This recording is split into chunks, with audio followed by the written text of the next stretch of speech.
Morning, glory, America. Bonjour, hi, Canada. Greetings, everyone. It's Hugh Hewitt. Good morning to you on this Tuesday, May 19th, in the year of the plague, 2020.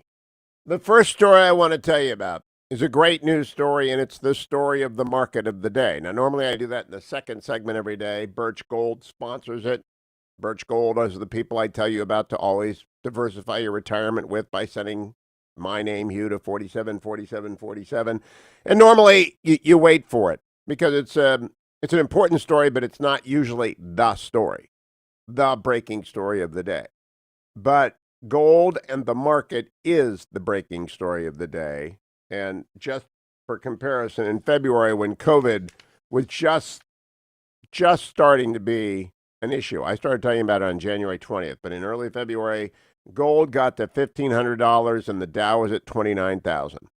Today, gold is over $1,700. In fact, at this very hour, gold is at 1737, and the Dow is sitting at 24,000. And the story of the day on CNN is that gold nears an 8-year high. What happened yesterday to push gold up? And the markets. The Dow went up 911 points, the Nasdaq went up 220 points, and the S&P went up 90 points. What happened yesterday is what I told you about in yesterday's business story, is that the vaccine by Moderna appears to work. All right, so the vaccine against the virus that has been approved for fast tracking testing appears to work. Now, that is not a guarantee that it will survive the third phase. The first two phases have gone very, very well.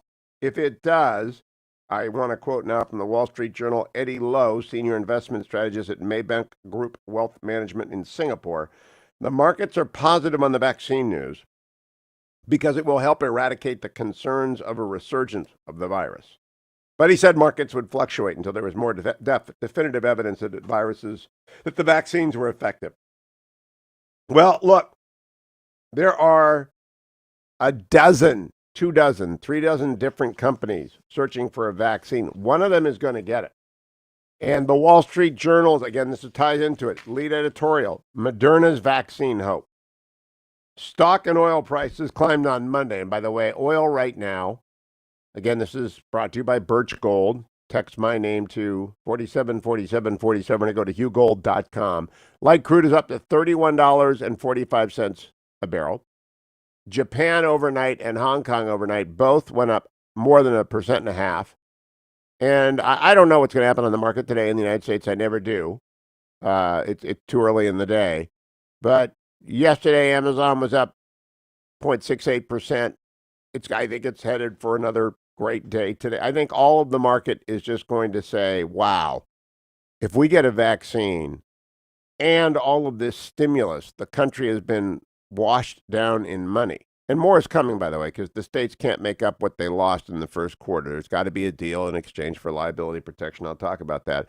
But if this vaccine is real and we get through the summer and the summer suppresses the virus and we have better therapeutics from places like Sorrento Therapeutics in San Diego, California, and we get better treatment and hospital capacity, and then we get a vaccine, the market recovery will be extraordinary. By the way, Donald Trump will be reelected because you don't want to go back to the Democrats running government the way that the CDC ran the original development of the test.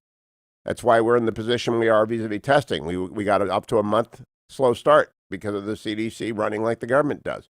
We need free markets and free minds to produce free prosperity. We need the markets to be unregulated the way Trump has unregulated them. We need growth.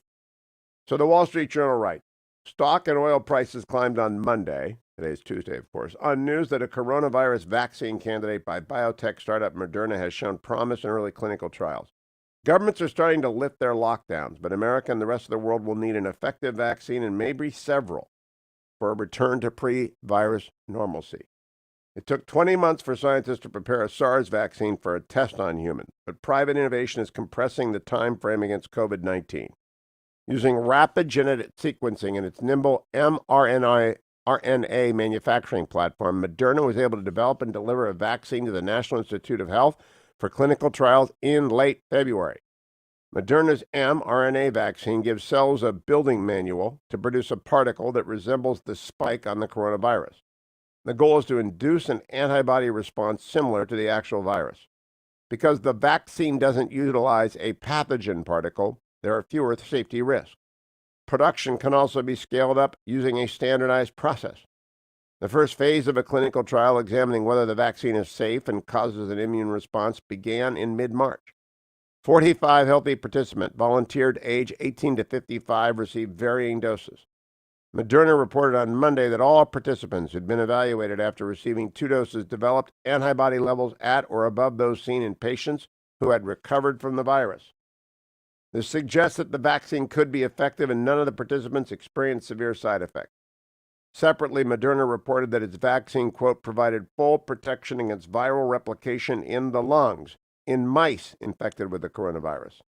On May 7, the Food and Drug Administration cleared the company to begin phase 2 trials with 600 participants, including individuals over age 55, to determine whether they also muster a robust immune response. By the way, I'll volunteer for that, Moderna. I'm 64, I ran 10 miles yesterday. My calf muscle may have given up a little bit, but I am in great shape.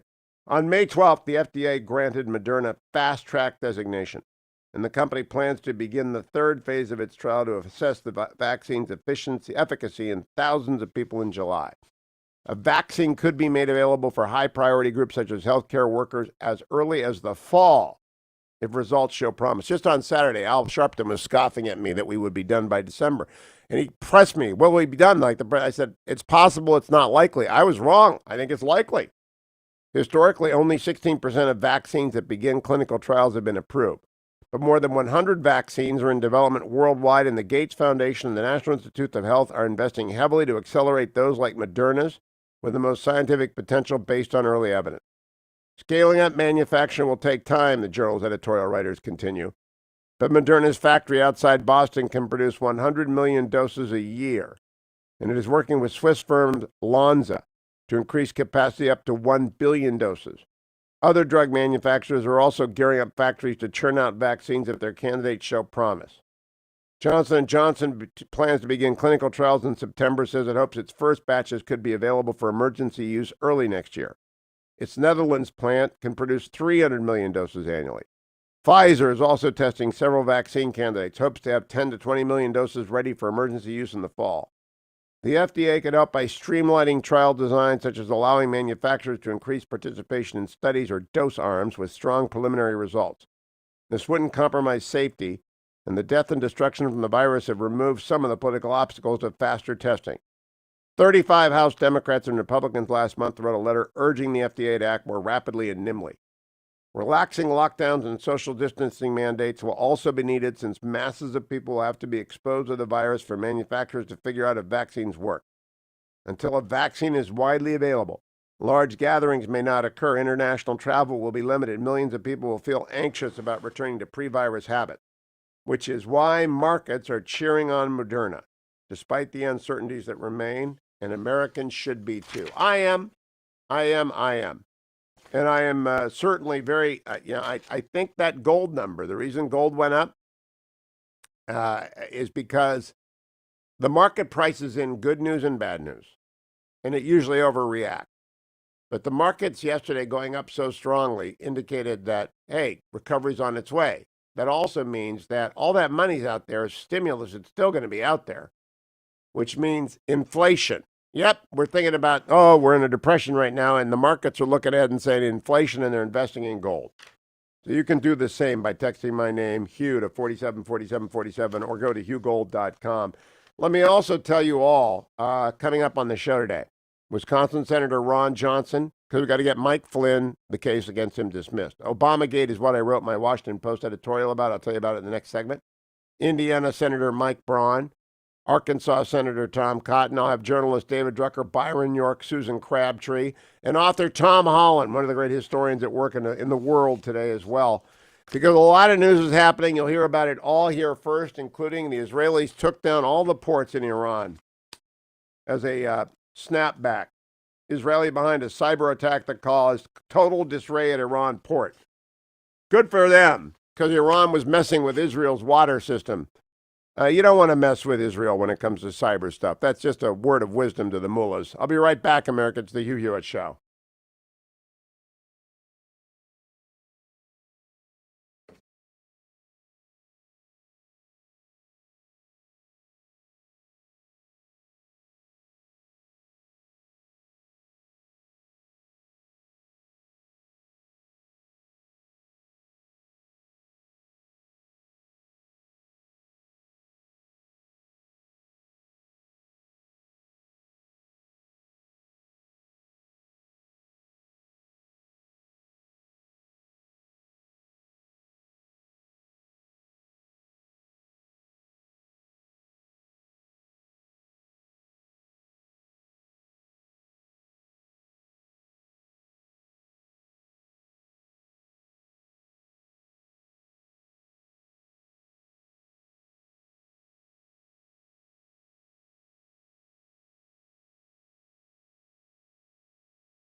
Welcome back, America. It's Hugh Hewitt. A special thank you for everyone out there who's already joined in my annual Angel Tree campaign to make this summer a little bit brighter for the boys and girls with a parent in prison. Prison Fellowship serves kids in all 50 states, and this year we created a brand new Angel Tree care package for them. Many Angel Tree families are struggling just to meet basic needs like finding enough food. It's the, quote, urgency of now, as Anderson Cooper just outlined on 60 Minutes. The urgency of now is visible all across the country. Food banks are overwhelmed. When this one in San Antonio announced an emergency food distribution, more than 10,000 people showed up. Each family was given enough to last 2 weeks. We are on a mission to do more than that. Just go to hughhewitt.com. Click on the Angel Tree banner there, or if you'd rather donate by phone, you can call toll-free 888-206-2764, 888-206-2764. Your $200 donation provides a prisoner's child right here in America with $150 in grocery gift cards, an age-appropriate Bible, great Bible study materials, and a choice of cool sports equipment, football, soccer ball, baseball and bat.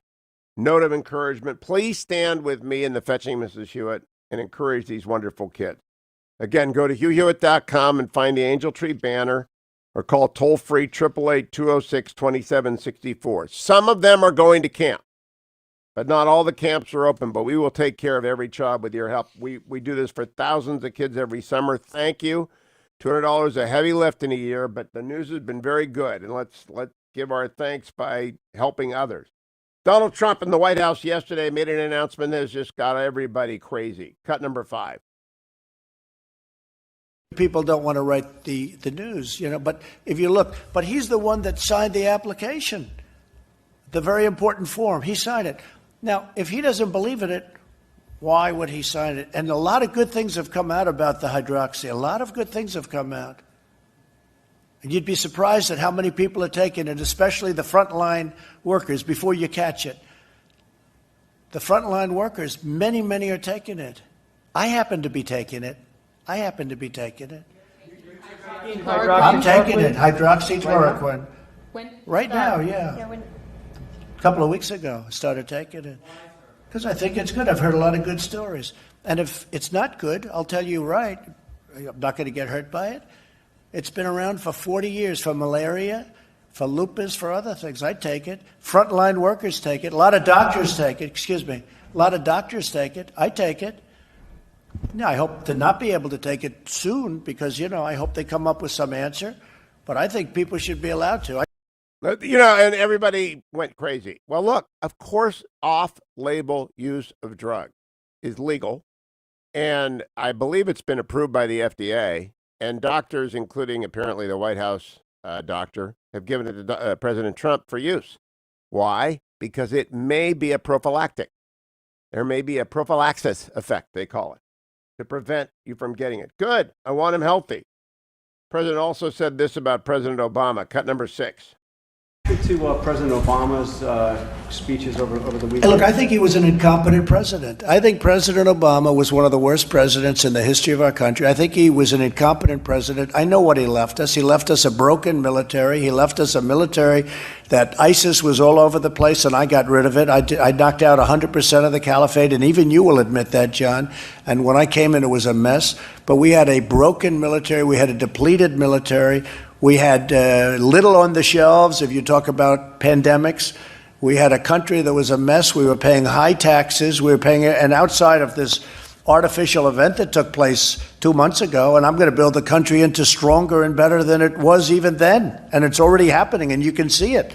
You can see it today. Just take a look at the stock market. Look at what's going on. Look at the great numbers that are being called, and look at these medical companies calling in. And we're talking about more than one. So many things are happening, but I think President Obama was an incompetent president. He did a terrible job. And by the way, there was great division in our country with President Obama. You didn't see it as much, but there was tremendous division in our country. He's right about that. He's also right about the fact that the division that the president covered, President Obama, was not widely covered in the media. I talk about Obamagate today in my Washington Post column. It's already generated 3,000 comments, no doubt everybody applauding it. It's over at Washington Post on the front page. You can just Google Hugh Hewitt Washington Post. It's about Obamagate. It explains it for you Steelers fans out there. Stay tuned, America.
Welcome back, America. I'm Hugh Hewitt, 33 minutes after the hour, joined now by Wisconsin Senator Ron Johnson. Good morning, Senator. I hope everyone in the Johnson family is healthy.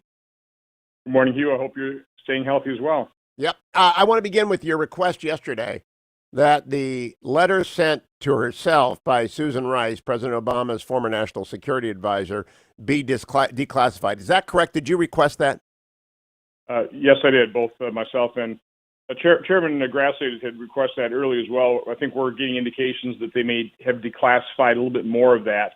And I certainly want to take advantage of the fact that Rick Grinnell is still in there as acting Director of National Intelligence and doing just a fabulous job of transparency, along with Attorney General Barr. These men are heroes and patriots, and they're being so grossly attacked in the mainstream media. But they're bringing some transparency. Hopefully, we'll get this email that Susan Rice wrote to herself very oddly 15 days after a meeting.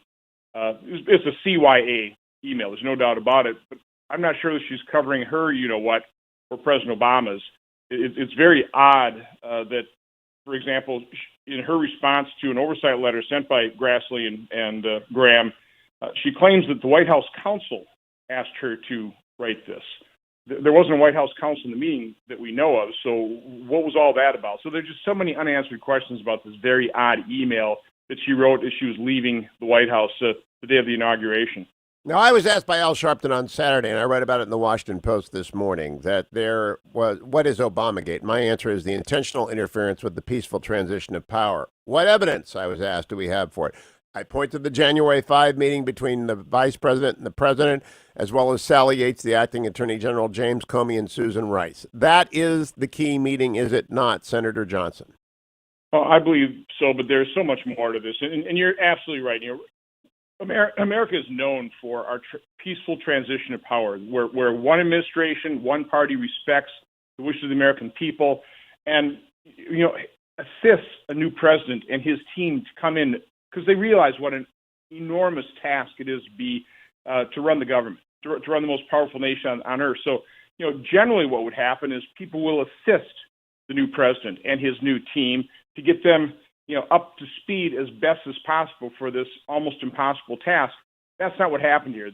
I've been saying for quite some time, based on our oversight, that members of the Obama administration purposefully and in a coordinated fashion began an effort to sabotage this administration since the day after the election that continued through the transition, and then holdovers, people like James Comey and members of the FBI continued that all the way through and up and through the Mueller probe. But that entire thing was set up, I think, completely wrongly, because the FBI knew by the end of January that there was no collusion with Russia, and yet James Comey, on his way out the door, set up the special counsel and dragged this country through another 18 months of a mini constitutional crisis. There's an awful lot of unanswered questions that remain. Now, on Monday, Attorney General Barr said that former President Obama nor former President Biden are targets of the Durham investigation. Does that surprise you, or is that consistent with what you understood? I wouldn't have imagined either of them to be targets because of the way our constitutional system works, but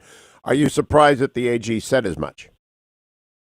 Not really, because, again, I think what John Durham's trying to do right now is just find out what happened. That's certainly what we've been trying to do. You know, I've always felt, you know, my involvement in this oversight really goes back to March 2015 when we began our investigation of the Hillary Clinton email scandal. And I always felt she was vulnerable under Section 793F, which is under the Espionage Act that holds you criminally liable if you, through gross negligence, mishandle national security information. In that section, it also says if you have knowledge of somebody doing that. We just finally received from the National Archives the emails that Hillary Clinton sent to President Obama, and it's very clear that it doesn't come from Hillary Clinton State Department.gov classified. It comes from Clinton.com. So President Obama knew full well that Hillary Clinton was using a private email service, and he tolerated it. So I've always felt that the cover-up, the exoneration of Hillary Clinton, was largely undertaken to protect President Obama. So it began there. I believe his culpability began there. And now when you really find out that on January 4th, they were going to close the file on Michael Flynn because they had found nothing on him. There was nothing to really further investigate. And then you get direction from the 7th floor of the FBI. That's James Comey's office. Hey, let's keep this thing open. We might have a Logan Act violation on him, and start finding out that Vice President Biden and President Obama knew full well, because Sally Yates was basically brought into that knowledge by President Obama himself. So again, there are an awful lot of unanswered questions that I think both the president and the vice president have to answer. They may not be targets of an investigation, but they have questions they need to answer. They, I think, are political participants in a chain of events that is quite scandalous, if not criminal, for some of the participants, but the Attorney General has made clear not criminal for them. Have you read the Susan Rice letter in its classified form? I have not, because it hasn't been classified to members of Congress either. So I'm hoping, again, that Attorney General Byron and Director of National Intelligence, Grinnell, get this declassified and make it public. Can you speculate for us what they talked about on January 5? Because, again, I go back to President and Vice President, that's Obama and Biden, Acting Attorney General Yates, FBI Director Comey, and National Security Advisor Rice meet together in the Oval Office on January 5, about which Susan Rice writes this memo for the file, which is the weirdest thing I've read, the parts of it that have been declassified.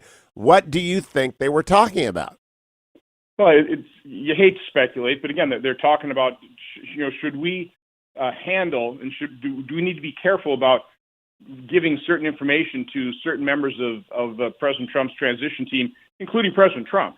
And of course, it was the next day that James Comey set President Trump up in his meeting with President Trump, that he later said that he executed that perfectly. So again, there's just so much that is suspicious here, so many odd things that occurred. And, our job in Congress is to make this public.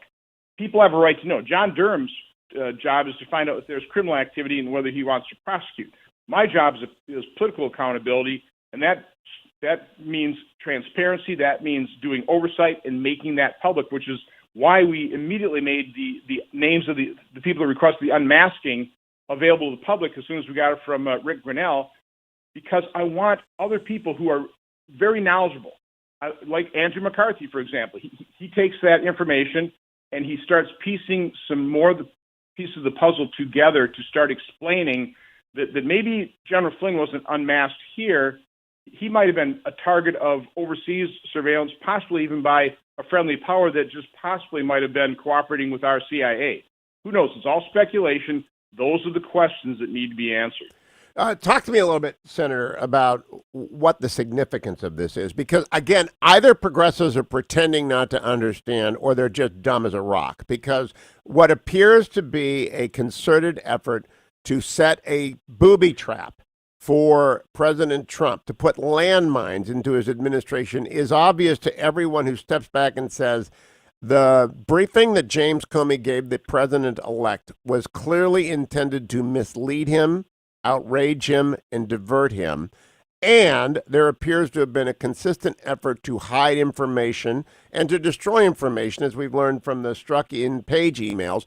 What did they intend to do? Were they trying to cover themselves up for having assisted Hillary in wrongful ways? Is that what you're suggesting? It's a real possibility. The other purpose of that January 6th meeting was to give a news hook so that BuzzFeed would publish the salacious, unverified, and really within a few weeks, FBI knew full well that it was a false Steele dossier.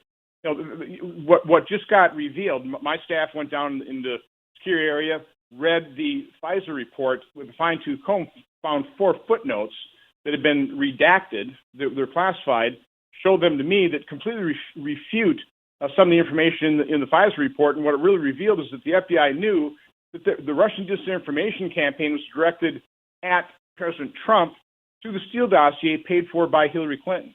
Now, I've got David Yost, the Attorney General of Ohio, coming on next hour. He and 14 other states' attorney generals have filed a motion, an amicus brief, in Judge Sullivan's court, urging him to dismiss the charges against General Flynn immediately, because the judge does not have the right to prosecute in the American system. Do you agree with that, Ron Johnson?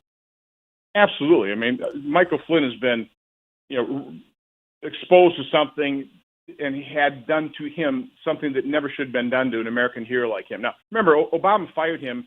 They didn't like General Flynn because he was accusing them of not really going through the treasure trove of information from the Osama bin Laden compound.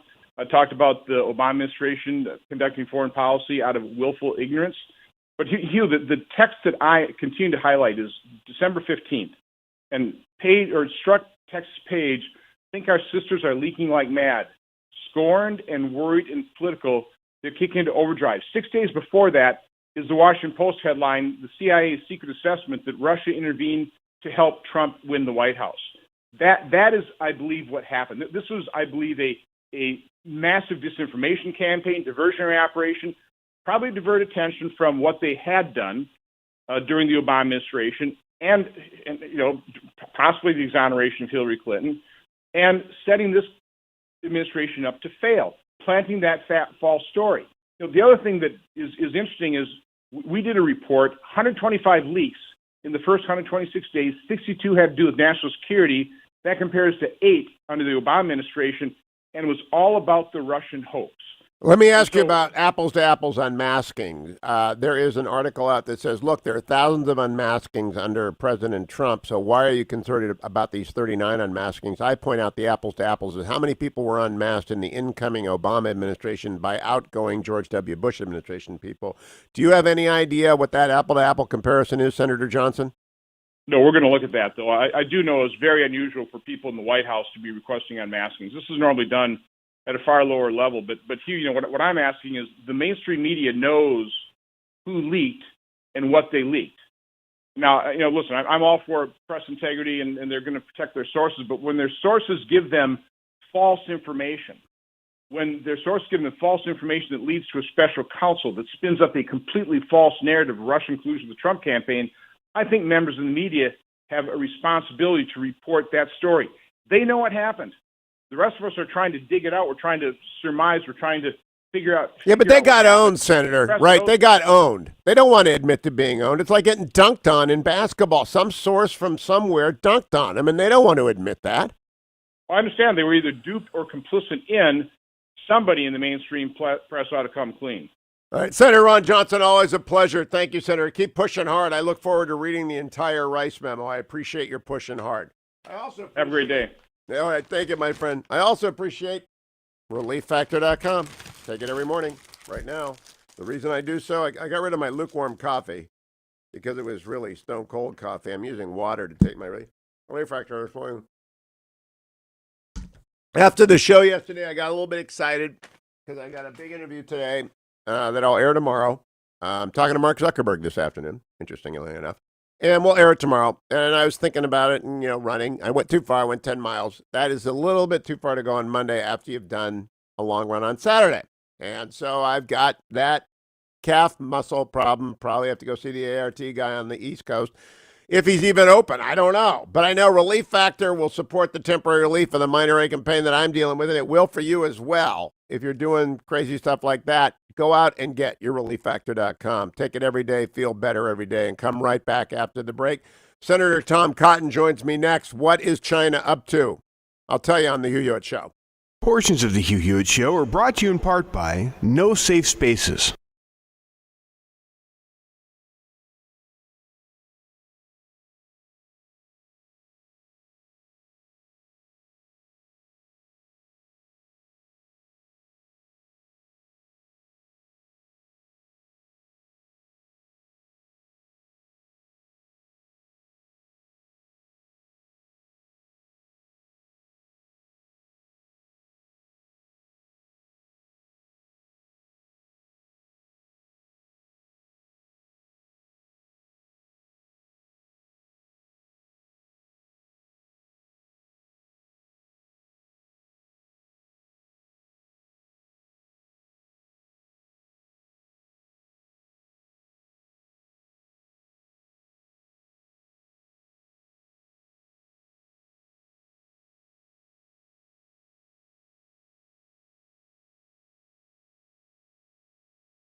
Welcome back, America. It's Hugh Hewitt. That music means Drucker's in the house. David Drucker, senior writer for the Washington Examiner. Follow him at David M. Drucker. David, Indiana Senator Mike Braun joins me at the top of the hour. We're going to talk about Phase 4. Where does the deal stand, if there is a deal to have between the administration, the Senate, and the House? Yeah, well, I don't think there's a deal to have yet. I still think there's a lot of disagreement between all sides on the level of state aid and what exactly that state aid is going to pay for. There is growing Republican frustration with the idea, whether people agree with it or not, that states that have spent a lot on what Republicans feel are liberal policies that are wasteful, that Republican states that have managed themselves differently shouldn't have to underwrite that just because of a pandemic. And so I think what we really need to wait for is a clear signal from the White House that we're going to have this is what I want, this is what you can have in exchange, and now get to work on it. Well, what Mitch McConnell has laid out, and which I agree with 100%, is that the absolute necessity for the economy is liability protection for every business, school, and not-for-profit from charges that they are somehow responsible for COVID viruses. They need that shield. They can't reopen without that shield. Until and unless a vaccine is produced and everywhere taken, they will be vulnerable to it. Therefore, if that is offered by the Democrats, I think they'll get their state aid. But unless and until it is, they won't get anything, and the New Yorks of the world will crumble. I don't know if you read the Journal editorial this morning about Andrew Cuomo versus Rick Scott, but it doesn't seem like there's a lot of room to compromise here. They both have to win, or neither of them will. Well, I mean, that's true, and that the only way these deals get done is where everybody can claim victory. And look, I see a scenario where House Democrats back down and accept the liability protections that McConnell and Senate Republicans want. But I think the point I'm trying to make here is after all of the money that was spent, and there wasn't really much disagreement at all, just, what should we spend it on? Where should it go? But everybody agreed they were going to spend trillions of dollars. And so it was just about agreeing how to spend the money. There's now more of a debate about whether the money should be spent or not. So yes, you can end up getting Republican votes for it if you can get liability protection. But what I'm saying is there's been mixed messages to no messages out of the White House. Those are the kind of things that get Republican senators to move. You have also had, of course, resistance from the Democrats on liability protections. But this is a broader debate now. Republicans, after those first few bills, have started to feel very uncomfortable.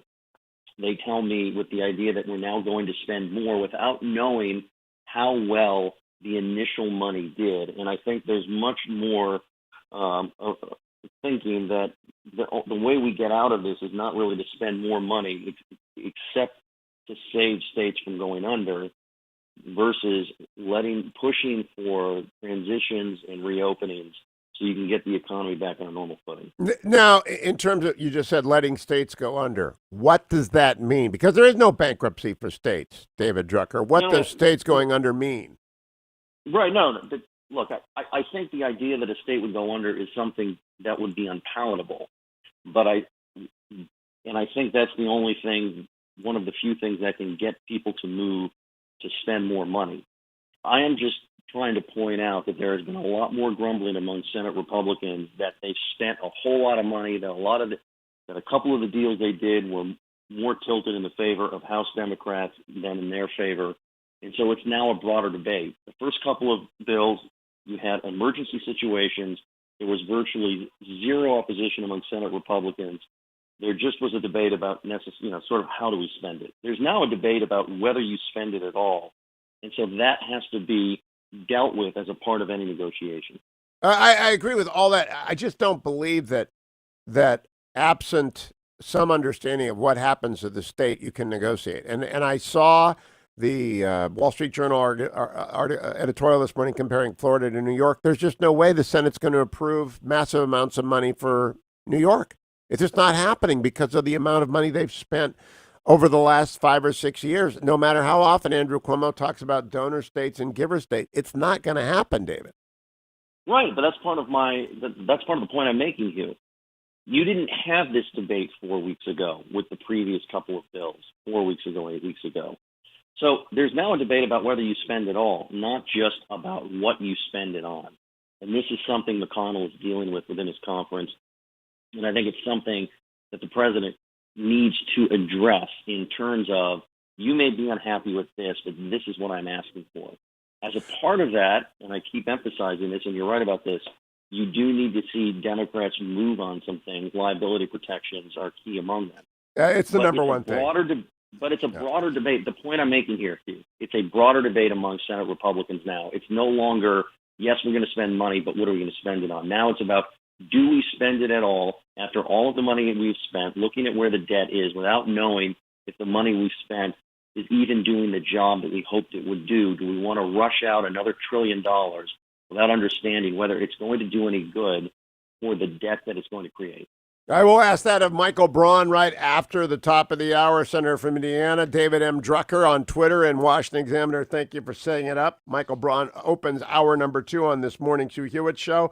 Don't forget, America, givingmasks.com/Hugh. Go get your masks. You will need them. Certified FFP2 respirators and surgical masks, givingmask.com/Hugh. For every order of masks from givingmask.com/Hugh, they'll donate one of the very highest end to a very important hospital. Go out and get in it with givingmask.com/Hugh. Stay tuned.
Morning, glory, America. Bonjour, hi, Canada. Greetings to my 400 affiliates across the country and listening around the world on HughHewitt.com or on YouTube or Instagram or Facebook. It's good to have you on the show this morning.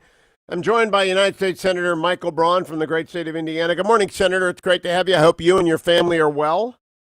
Doing fine, Hugh, and good to be on your show again.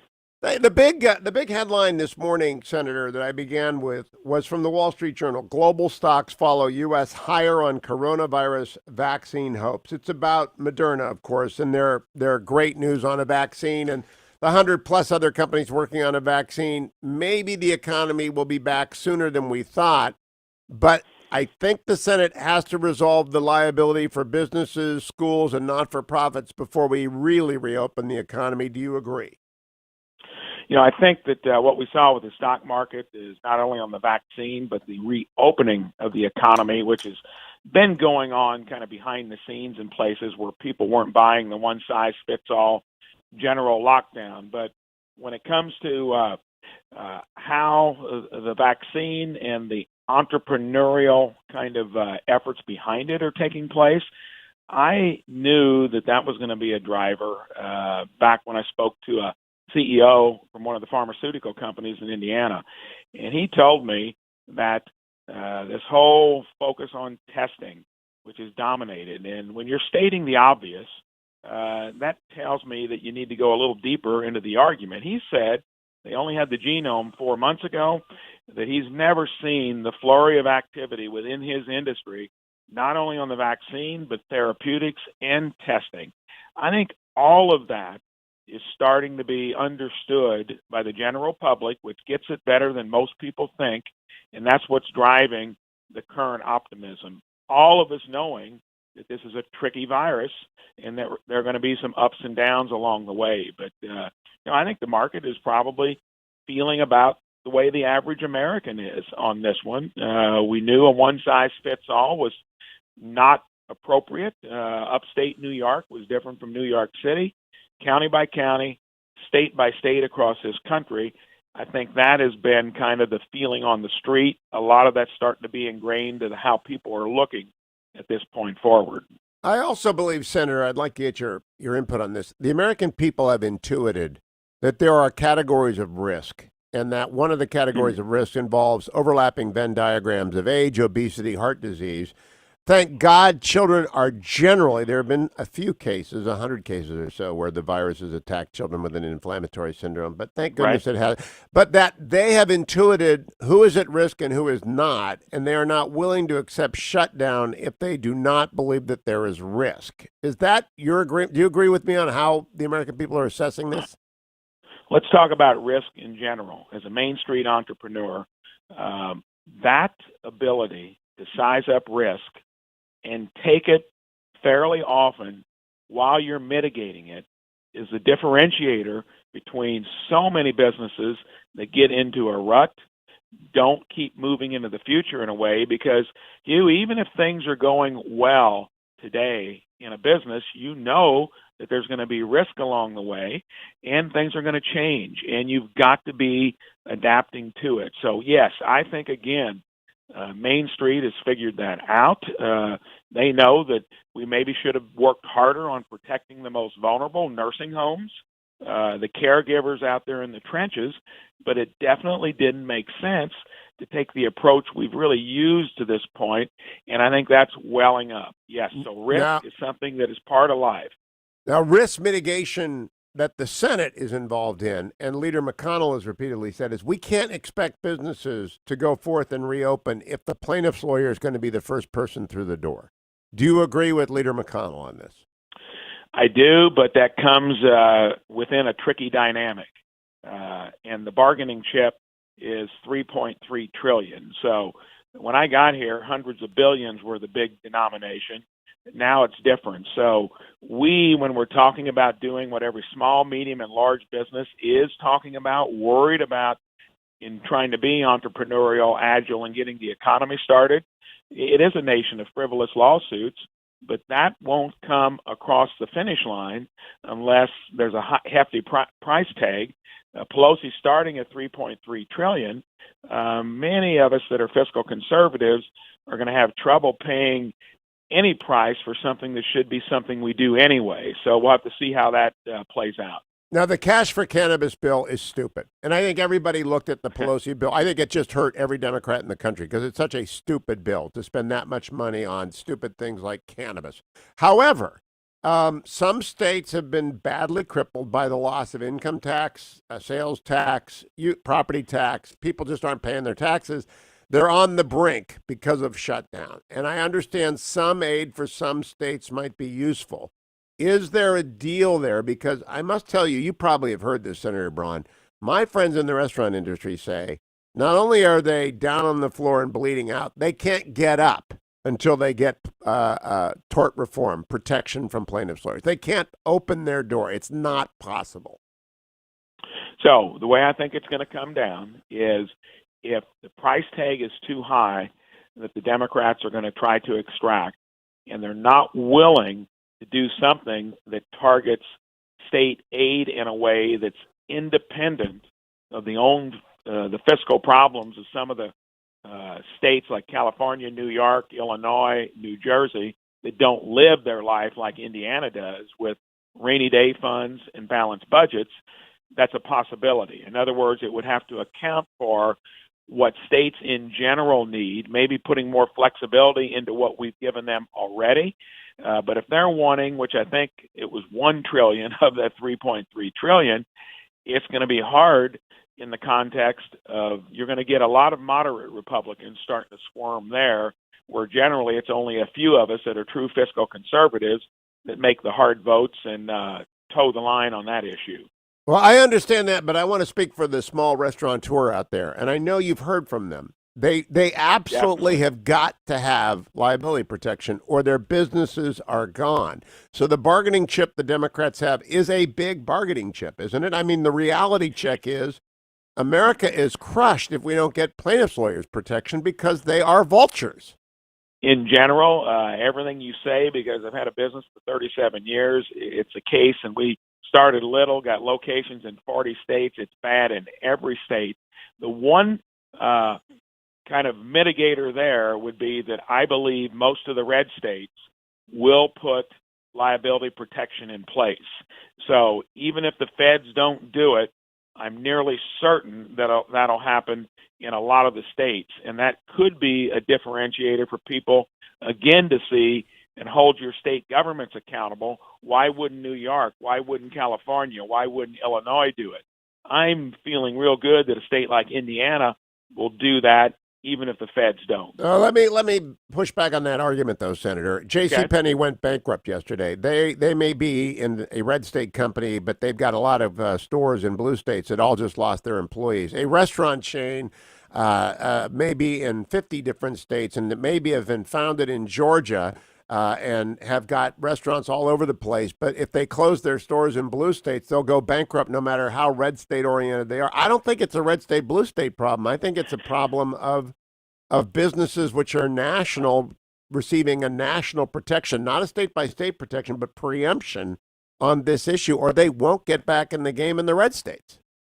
No, I'd agree with it. The larger the companies are and the broader you are geographically, that wouldn't help them. I think it will for Main Street entrepreneurs, smaller ones in red states. But it's going to come down to that dynamic. How much are we willing to pay for it through the wish list of everything else Pelosi wants? Because there's no argument about it. We need to do something, and it needs to be done more broadly, like loser pays, some of the other things that would reform frivolous lawsuits, because it is a significant cost on every business's P&L, and it's become ingrained into the way you do business. It's kind of standard operating procedure. And yes, this is just bringing it to the surface, and I hope we can get it done. I hope Pelosi relents on some of this other stuff, and it's so maybe we can get it across the finish line. Is there any ability to give states the authority to use a bankruptcy code chapter? Because they really do need to discharge some of these crazy contracts with their retiree populations. Well, Hugh, here's how it's going to play out in my mind. If the smart restart doesn't occur and broadly across the country, there are going to be bankruptcies that start cascading in a way that we've never seen before. And that'll include state and local governments. And sadly, that'll be the way this thing works if we stick with kind of this plan of locking down one size fits all too much further into the future. I agree with you, Senator Braun. Good luck in getting people to talk common sense up there dealing with Speaker Pelosi. I don't know how much the possibility there is of that. Good to talk with you, Senator. Don't go anywhere, America. I'll be right back on the Hugh Hewitt Show. Portions of the Hugh Hewitt Show are brought to you by Prison Fellowship's Angel Tree Summer Camps. Click on the banner at hughhewitt.com.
Welcome back, America. I'm Hugh Hewitt, 22 minutes after the hour. Their name is Andrew and Todd, AndRew, AndTodd.com, AndrewandTodd.com. They sponsor the business story of the morning, and the business story of the morning is what the markets did yesterday. Now, the markets went crazy yesterday. Dow was up almost 1,000 points, 911 points. NASDAQ was up 220, the S&P up 90. We never know what they're going to do today, but Japan was up 1.5% overnight. Hong Kong up almost 2%. Why? AndrewandTodd.com will take a look at their rate sheet today, and they'll say, well, they're still the lowest rates in history for buying a home or refinancing a home. But they're going to see that the 10-year Treasury is inching up. It's at 0.74%. It's been as low as 0.52%. So it's gained almost 50% over the course of a month. Why is it inching back up? Because confidence is growing that there is going to be a vaccine. Moderna's vaccine hope is the lead editorial in the Wall Street Journal today. Moderna is a startup biopharmaceutical company that says, we've got it. We've got a vaccine that has worked in humans. It's I think they only had 600 in trial number one. And they were actually, trial number one had 45 healthy volunteers age 18 to 55. And trial number two has 600 people over the age of 55, which is underway now. But what the markets did yesterday was take off because the good news on the 55 was enough to say, yeah, one of these 100 vaccines is going to, there are 100 vaccines all across the world that are going to take off. That means markets are going to go crazy like they did yesterday, and that means interest rates are going to go up. So if you're going to refinance your house or buy, do it now with AndrewandTodd.com. They're with Sierra Pacific Mortgage, 888-888-1172. That's the number to call if you want to do it the old-fashioned way and call them, say, Andrew Del Rey or Todd Avakian, can I refinance my house? I'd like to save some money every month. Can I go from a 30 to a 20 to a 15-year mortgage?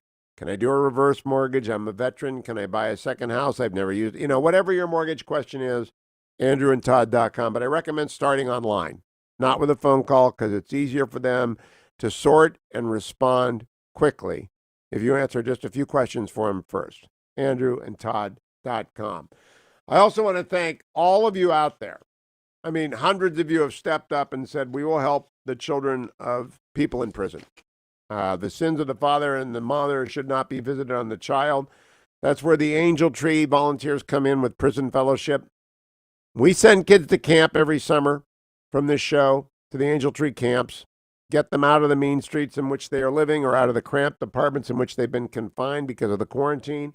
And some of those camps are going to open up and some of them aren't. But we're not going to forget any of those kids if you help us. $200 per child.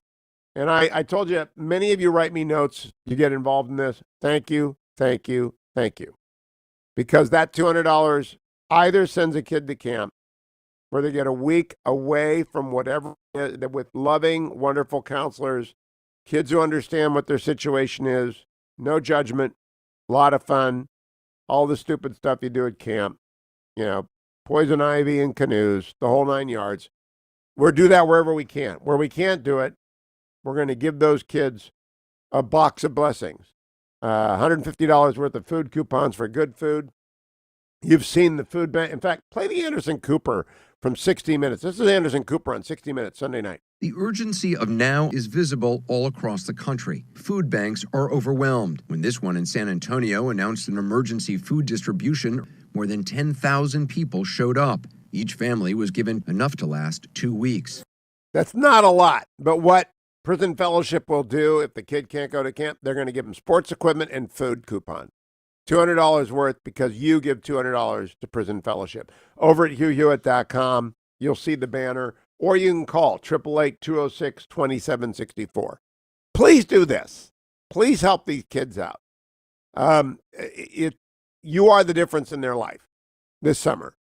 You can give them a good week. You can give them some food. I mean, you are the difference maker. If you're worried about getting a mask, by the way, givingmasks.com/you. That's where you go for your mask. Givingmask.com/you. For every order, they'll send a great mask, the top of the line, hospital level mask to my favorite hospital. So you go to givingmask.com/you to order the mask you're going to need as we stand back up this country. Stay tuned, America. It's the Hugh Hewitt Show. Portions of the Hugh Hewitt Show brought to you by Sierra Pacific Mortgage. For more info, call 888-888-1172.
33 minutes after the hour, America. Welcome back. I am Hugh Hewitt on this Tuesday, May the 19th, in the year of the plague 2020.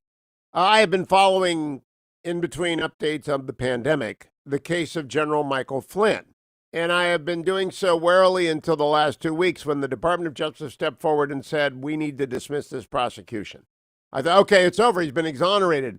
But then Judge Sullivan wouldn't dismiss the case, and I was astounded. I was astonished. And apparently, not just me. 15 attorney generals of the states have stepped forward, filed an amicus brief written by David Yost, the Attorney General of Ohio, and Benjamin Flowers, Ohio's Solicitor General, but joined in by 14 other states, urging Judge Sullivan to dismiss. I am joined now by Attorney General Yost from Ohio. Good morning, AG Yost. It's good to have you. Are you there, General? Up, General Yost? Here we there are. You are. Yeah, you're on. Apologize. That's okay. Tell me what motivated you and these other states to get involved. You know, this is really an astonishing development. Cases routinely dismissed, and while the criminal rule technically says with leave of court, it's a prosecutorial decision in a case like this, not really a judicial decision. What the brief says is what the Constitution has put asunder, let no judge join together. I thought that was a felicitous turn of phrase. But of course, it means that the prosecutorial power belongs to the executive and the judicial power to judge the conduct of a trial belongs to the court. What is Judge Sullivan doing? Well, he, first of all, did not grant the motion, and then he appointed a quote-unquote friend of the court to argue the case against the government's motion to dismiss, which is really remarkable because the prosecution's motion to dismiss was joined by the defendant. And the judge is only allowed to consider the case in controversy before him or her under Article 3. And I think you've talked a little bit about a case just a couple of weeks ago out of the Ninth Circuit where the Supreme Court said, hey, you're to decide the controversy that the litigants bring you. You're not allowed to go off spelunking on some kind of free-form research project outside the cases that the parties bring to you, court, and remanded the case back with instructions to do it right. Actually, General Yost, in 40 years, I started at law school at Michigan 40 years ago in Ann Arbor. In 40 years, I have never heard of a judge and a Rule 48 motion. I'm not a criminal lawyer. I've been in criminal court exactly once in my life, so I do not know the criminal law, but I took Crim Pro from Jerry Israel at Michigan, and I remember the prosecutorial discretion is absolute. For many, many reasons, it's absolute. I have never heard of a judge attempting. What would he do? Would he order the Department of Justice to bring a prosecution? You can't do that. It's just not actually, I can't imagine what it would look like. Well, I was a prosecutor for a good part of my career in state court. We have a similar rule there. And, you know, it's an interesting thing because in America, it's the government that has the burden to prove a case beyond a reasonable doubt. So let's say that the judge doesn't want you to dismiss the case after you've decided that you don't have the goods, that it's not a just prosecution. He says the government will bring its first witness. What does the prosecutor do? The prosecutor gets up and says, Your Honor, the people rest. Yeah. There's no evidence, so it's got to be a directed verdict of acquittal. So this is a useless act. It's political stagecraft, and it's inappropriate. You know, when a judge engages in that kind of punditry, they are essentially disrobing themselves with the cloak of judicial impartiality and sitting down at the table, the prosecutor's table themselves. So the speculation is Judge Sullivan really dislikes General Flynn, and he's going to run out the clock and hope that in January, Joe Biden is the president. He appoints a new attorney general, and the new attorney general will resume the prosecution of General Flynn because this is a motion to dismiss with prejudice, meaning it will not be brought again. That is such an extraordinary abuse of so many rights. The speedy trial, the idea of due process. Can he possibly, in your view, persist in this course of conduct? The Judge Sullivan. Well, I suppose anything's possible. I hope that is incorrect. And in any event, 6 months is a very long time to continue this. I would expect that there might be someone involved in seeking an extraordinary writ if that were to occur. Now, I'm wondering, why hasn't DOJ, in your view, brought an interlocutory appeal to take this up to the D.C. Circuit? Because what the judge did, not only in appointing a special prosecutor, which is without precedent, he also opened the window to sort of putting him in the stocks, right? This is the virtual equivalent of putting Michael Flynn in the old stocks that the Puritans used where people could throw things at him. That's what they're doing here. It's unprecedented. It is, in my view, an inappropriate role for the judge. As far as the DOJ, obviously I can't speak to them, but just speculating one lawyer to another, my guess is that they feel that the interlocutory appeal would be stronger after there's an actual denial of the motion, because right now it hasn't been denied. All he's done is kept it in abeyance and appointed another retired judge to come in and argue against it. So the facts of the case might be a little stronger after the argument is made and the decision is brought. Okay, so this comes down to on page 8 where the brief says, this trend is disastrous for the judiciary. It erodes public confidence in the court's ability to serve as neutral arbiters in politically sensitive cases. I agree with that. I also think of every person listening, their due process rights. They would never want a judge to do this to them. Never wish on any defendant that which you would not wish on yourself. And I think Judge Sullivan is torturing General Flynn. I think it is absolutely astonishing and incorrigible to continue to allow him to twist in the wind this way. And is that why the AGs rallied?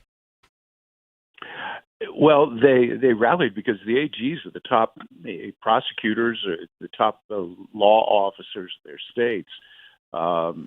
And I think all of us share a concern about the increasingly large role that some on the bench are arrogating to themselves.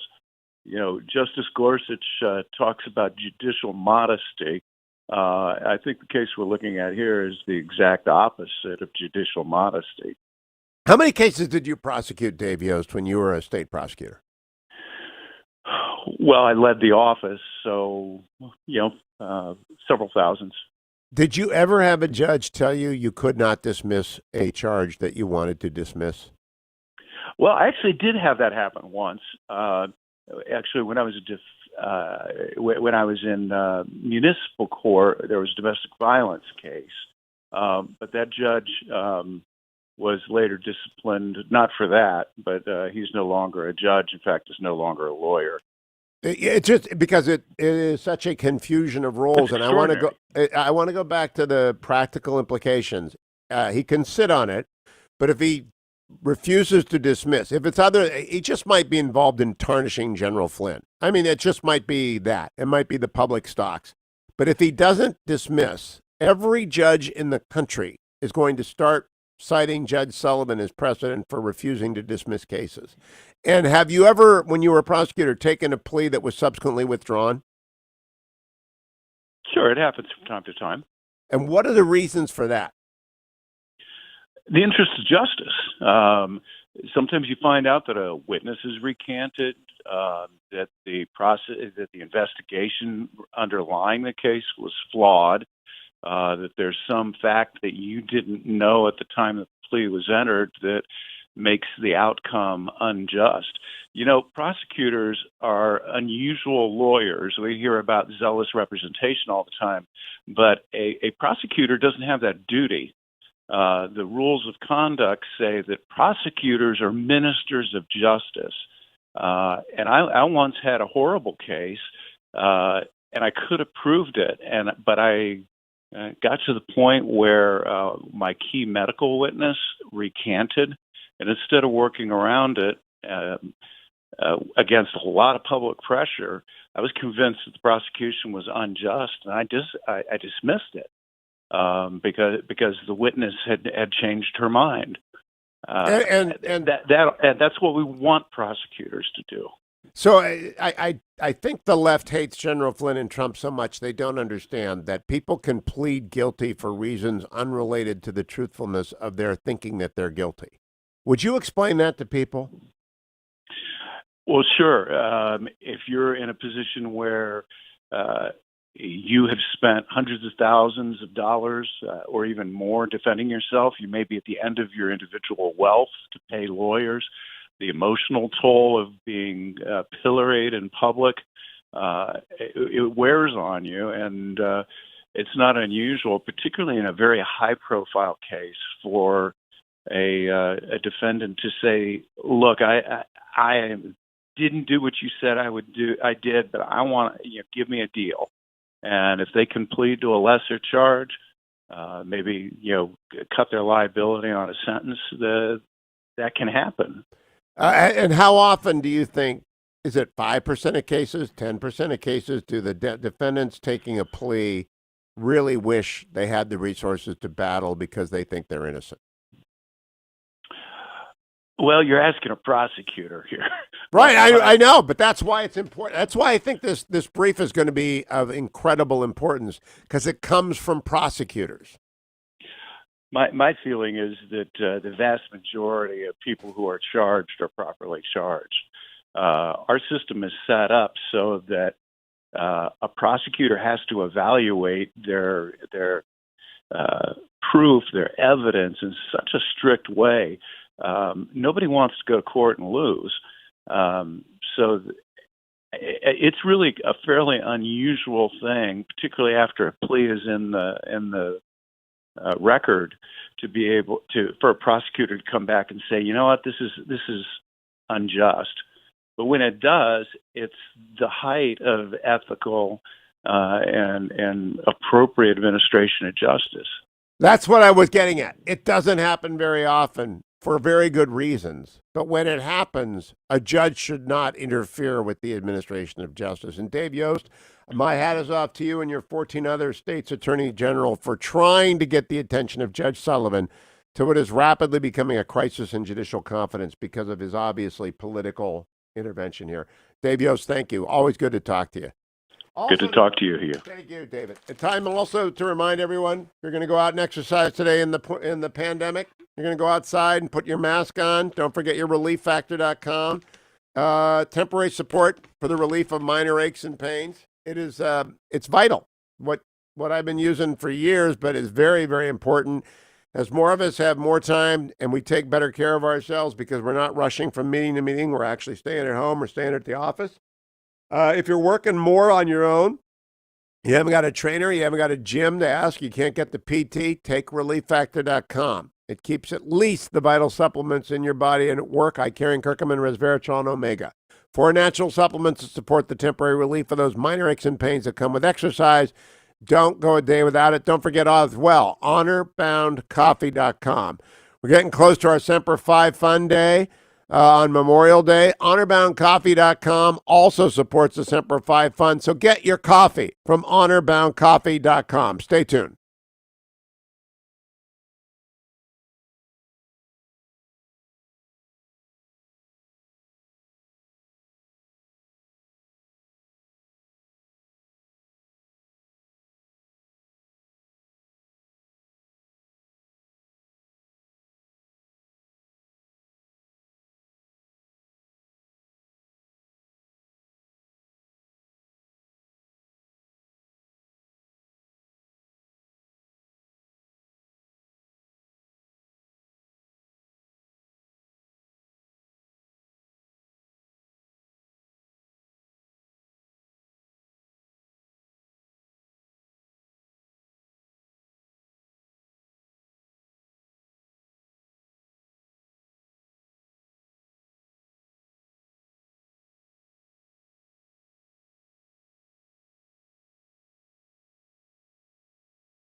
Welcome back, America. I'm Hugh Hewitt, joined now by United States Senator Tom Cotton from Arkansas. Good morning, Senator. I hope Clan Cotton is well. Hey, Hugh. It's good to be on with you. Yep, everyone's doing well here. I'm glad to know that the fetching Mrs. Hewitt has reunited with you and gotten you off your diet of frozen pizzas and put you to work. Pizza, bagels, and vitamins. It's a great diet. I would recommend it to anyone. Senator Cotton, let's get serious. The People's Republic of China's Chinese Communist Party threatened you, Josh Hawley, a few other people last week. What was your reaction to that? Why did they do that? I know I've apparently been targeted for sanctions by the Chinese communists. I guess I won't be able to fulfill my long-held dream of having a nice vacation with my wife and boys up at some gulag re-education camp in Xinjiang province.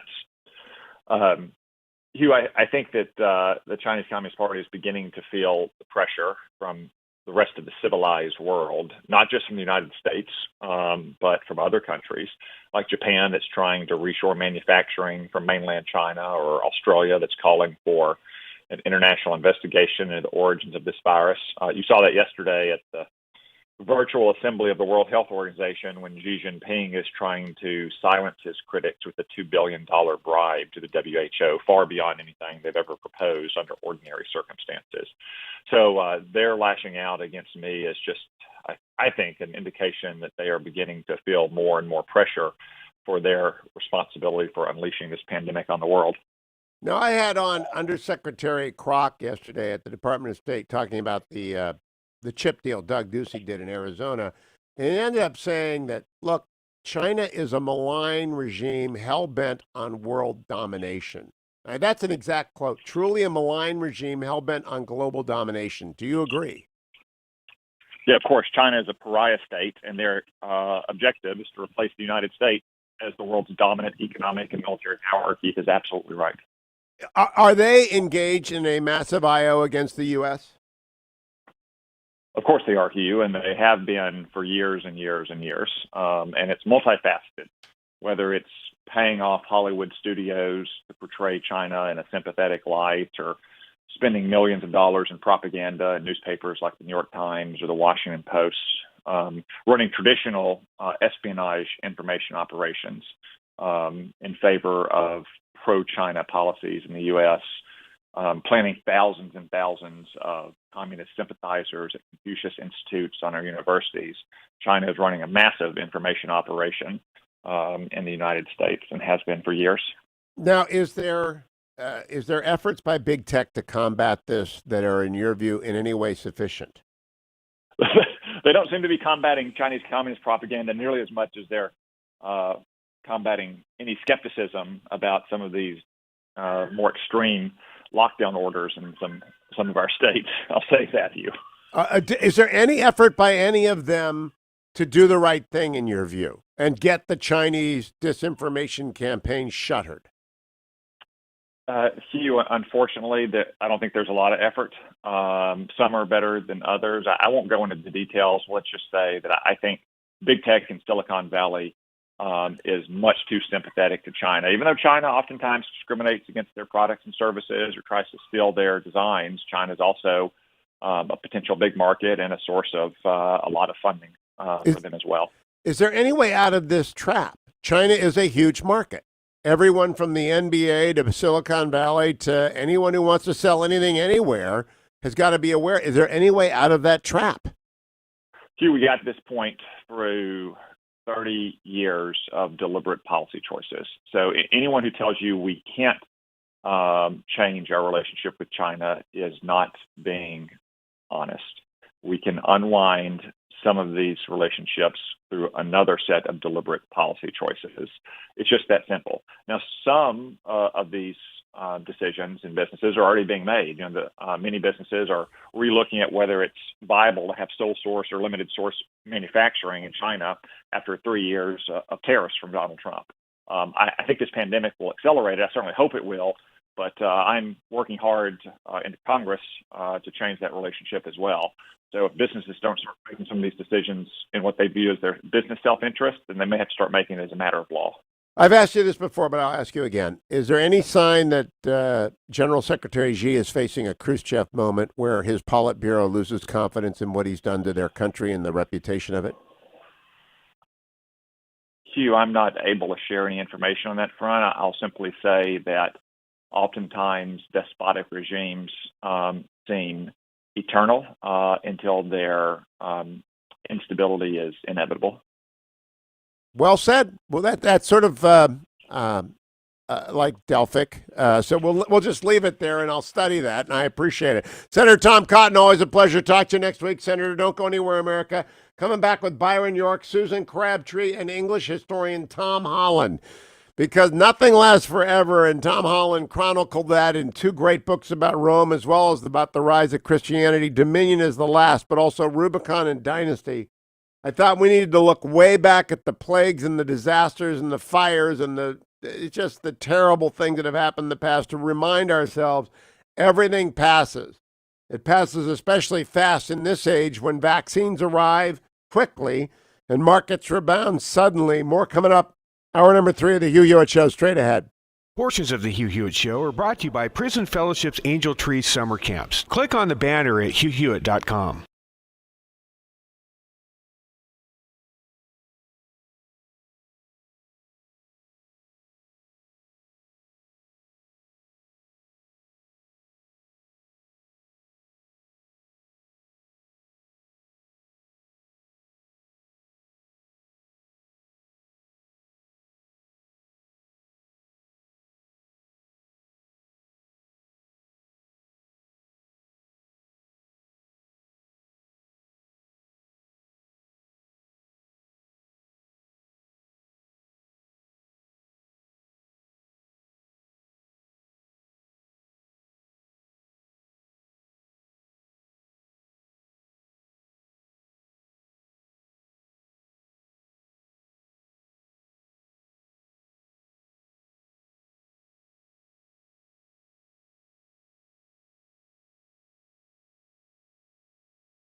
Morning glory, America. Bonjour, hi, Canada. It's Hugh Hewitt.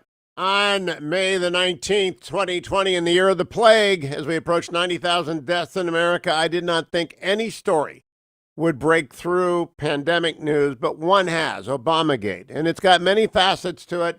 I wrote a column about what it is and why it broke through in the Washington Post. It posted yesterday at 3 p.m. It's got 4,000 comments at this hour. I'm joined by Byron York. Byron, I'm sure they're all positive. I can't go through 4,000 comments. I'm pretty much sure that. But why is the left so neurologic about the term Obamagate? And in your mind, what does it mean? Well, in my mind, it means what did President Obama know about the FBI and the law enforcement and intelligence agencies' investigations of the Trump campaign in 2016 and then the transition when President Obama was still the president. You define it as something like the interference with the peaceful transfer of power.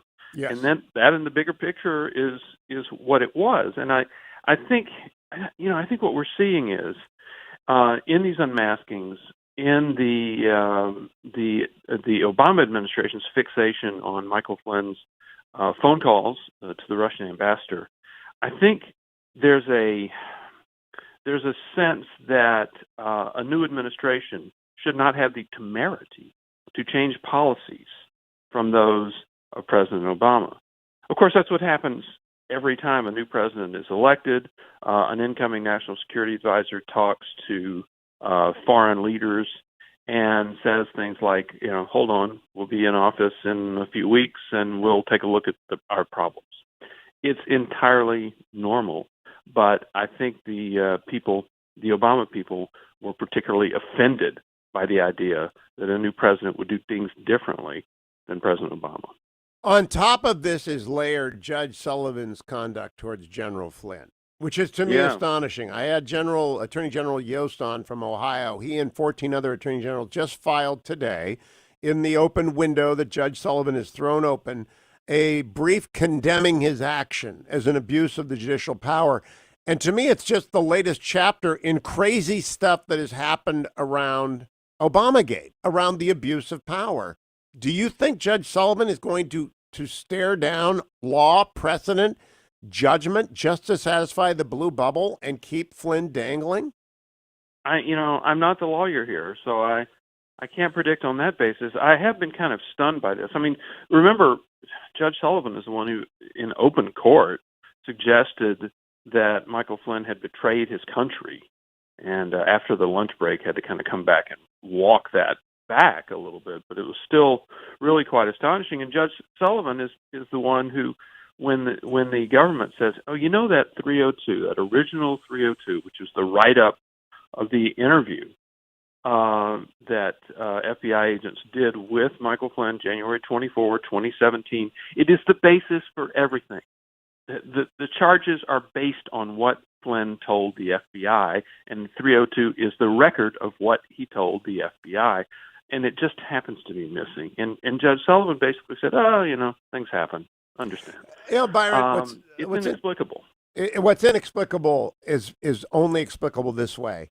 Donald Trump does things to people that are completely impossible to predict. I thought Robert Mueller was a great choice for special counsel. I believed the press clippings and his stature in town, as did all my friends from the Reagan years. He would be fine.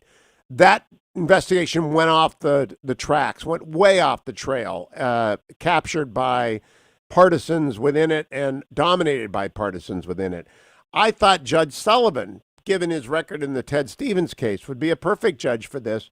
He's repudiated his reputation as hell-bent on prosecutorial misconduct.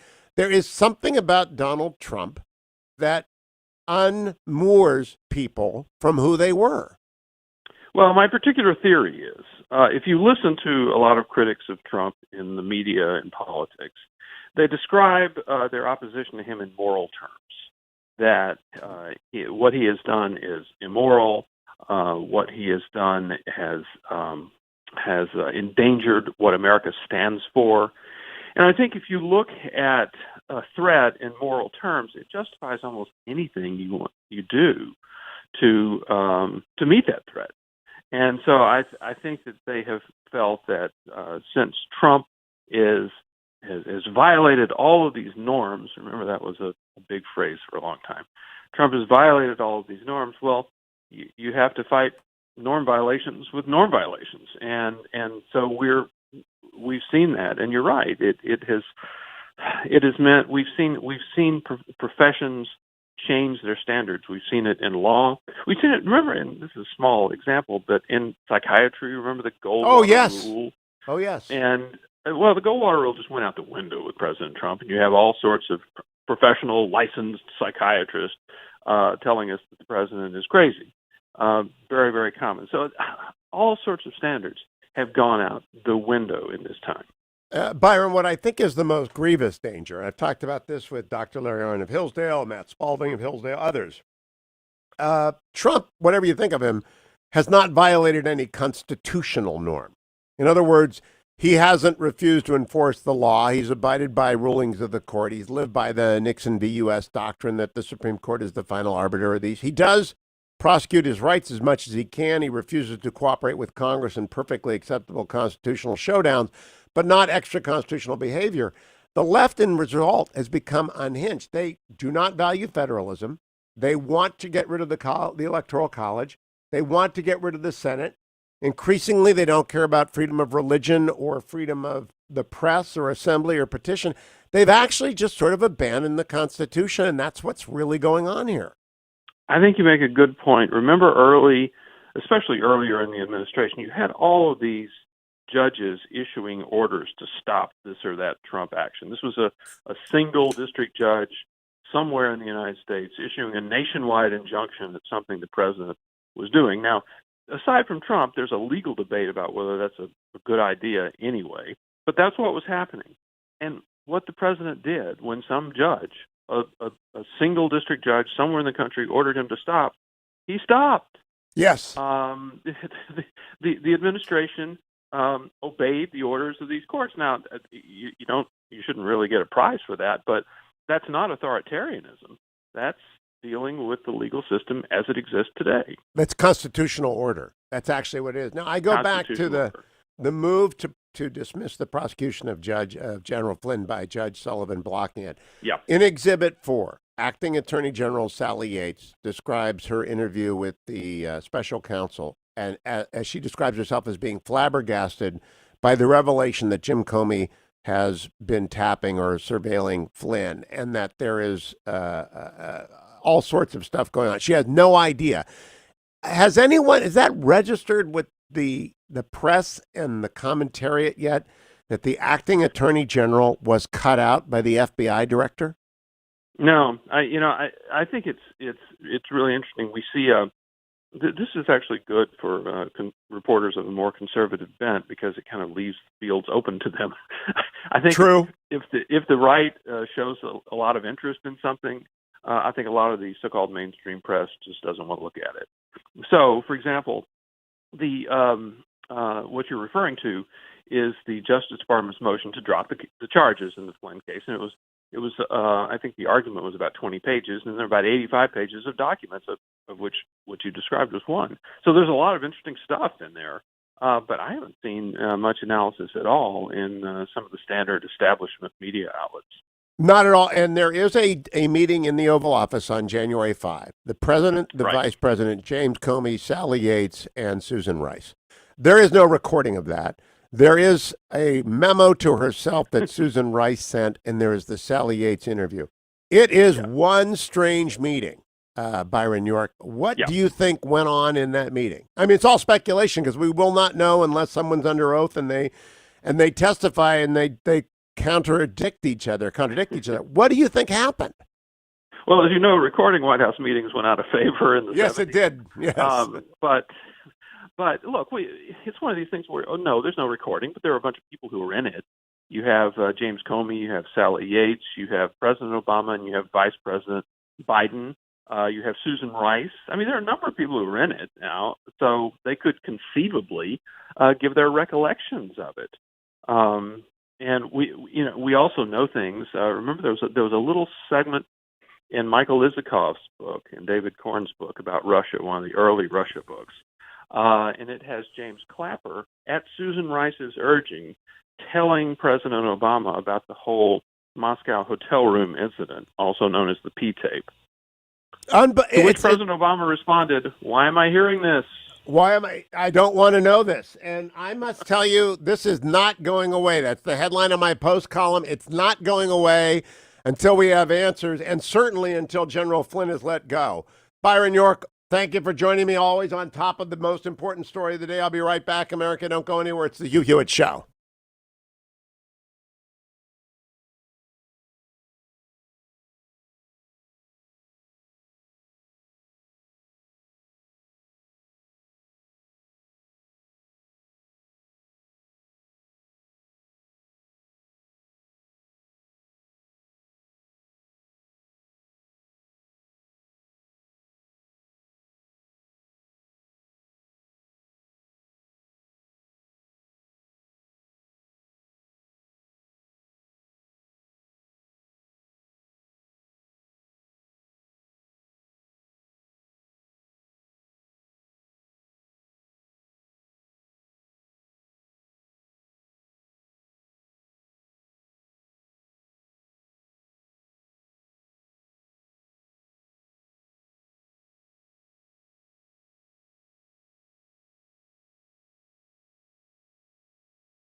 22 minutes after the hour, America. Hugh Hewitt, my friend Carl in Fallbrook, is very, very depressed today. Eddie Haskell died yesterday. Ken Osmond, longtime member of the LAPD, fine officer of the law, shot actually in the course of doing his duty. But he got out of the business after Leave It to Beaver because Eddie Haskell became such a stereotype. He couldn't get any other job. He was Eddie Haskell, right? And those of you too young to know who Eddie Haskell is, it's not my generation either. I mean, you've got to be like as old as Carl to understand it. Carl, though, is personally touched by this because Frank Bank, who played Clarence Rutherford, otherwise known as Lumpy, was the model for Lumpy. Carl was. He knew Frank, and Frank said, "I'm just going to be you. I'm going to play Carl as Lumpy in the series." So Carl has always loved Leave It to Beaver because Lumpy is him. And Lumpy's buddy Eddie died yesterday, so Carl's down in the dump. We're sorry about that. And we miss Ken Osmond, one of the great original. If it had been this era, the guy would be wealthy. Because if you are in a sitcom that goes for 3 seasons, you get residuals forever. Not in the 50s. Not for Ken Osmond, who died at the age of 76 yesterday. Time for the business story of the day, brought to you by AndrewandTodd.com. Andrew Del Rey, Todd Avakian. They will help you buy a home. They will help you refinance a home. They will help you save money now. And I mean a lot of money. If you have not looked at your mortgage in a couple of years, you've got to call it. Lowest rates ever. Lowest rates ever. The 10-year Treasury is beginning to inch up, which is very good news for our recovery from the pandemic crash. The 10-year Treasury is at 0.74% this morning. And that is up from yesterday. It's up from last week. And that means markets are starting to think, oh, there's a future. In fact, the big business story of the day is what happened yesterday in market.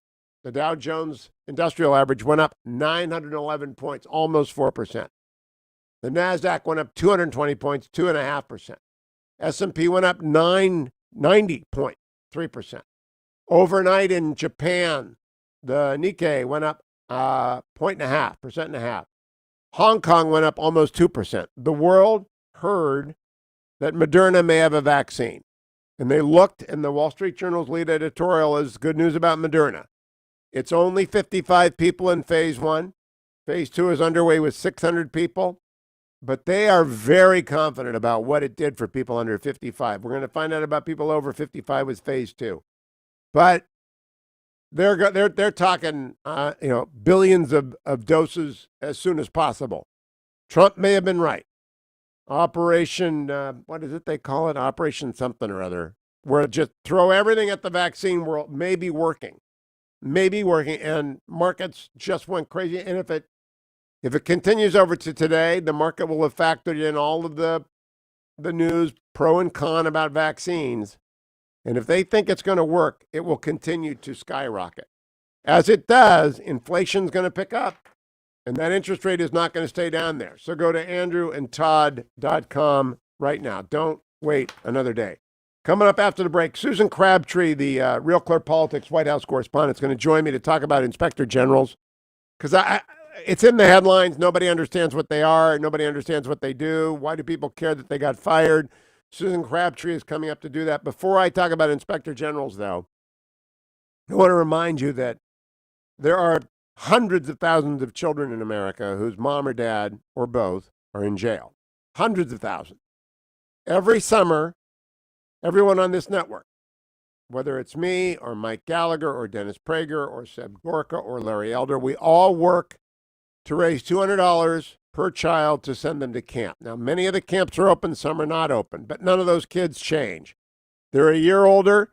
They're a year more deep into the cycle that comes with having a mom or dad in jail, and they need prison fellowship. They need Angel Tree.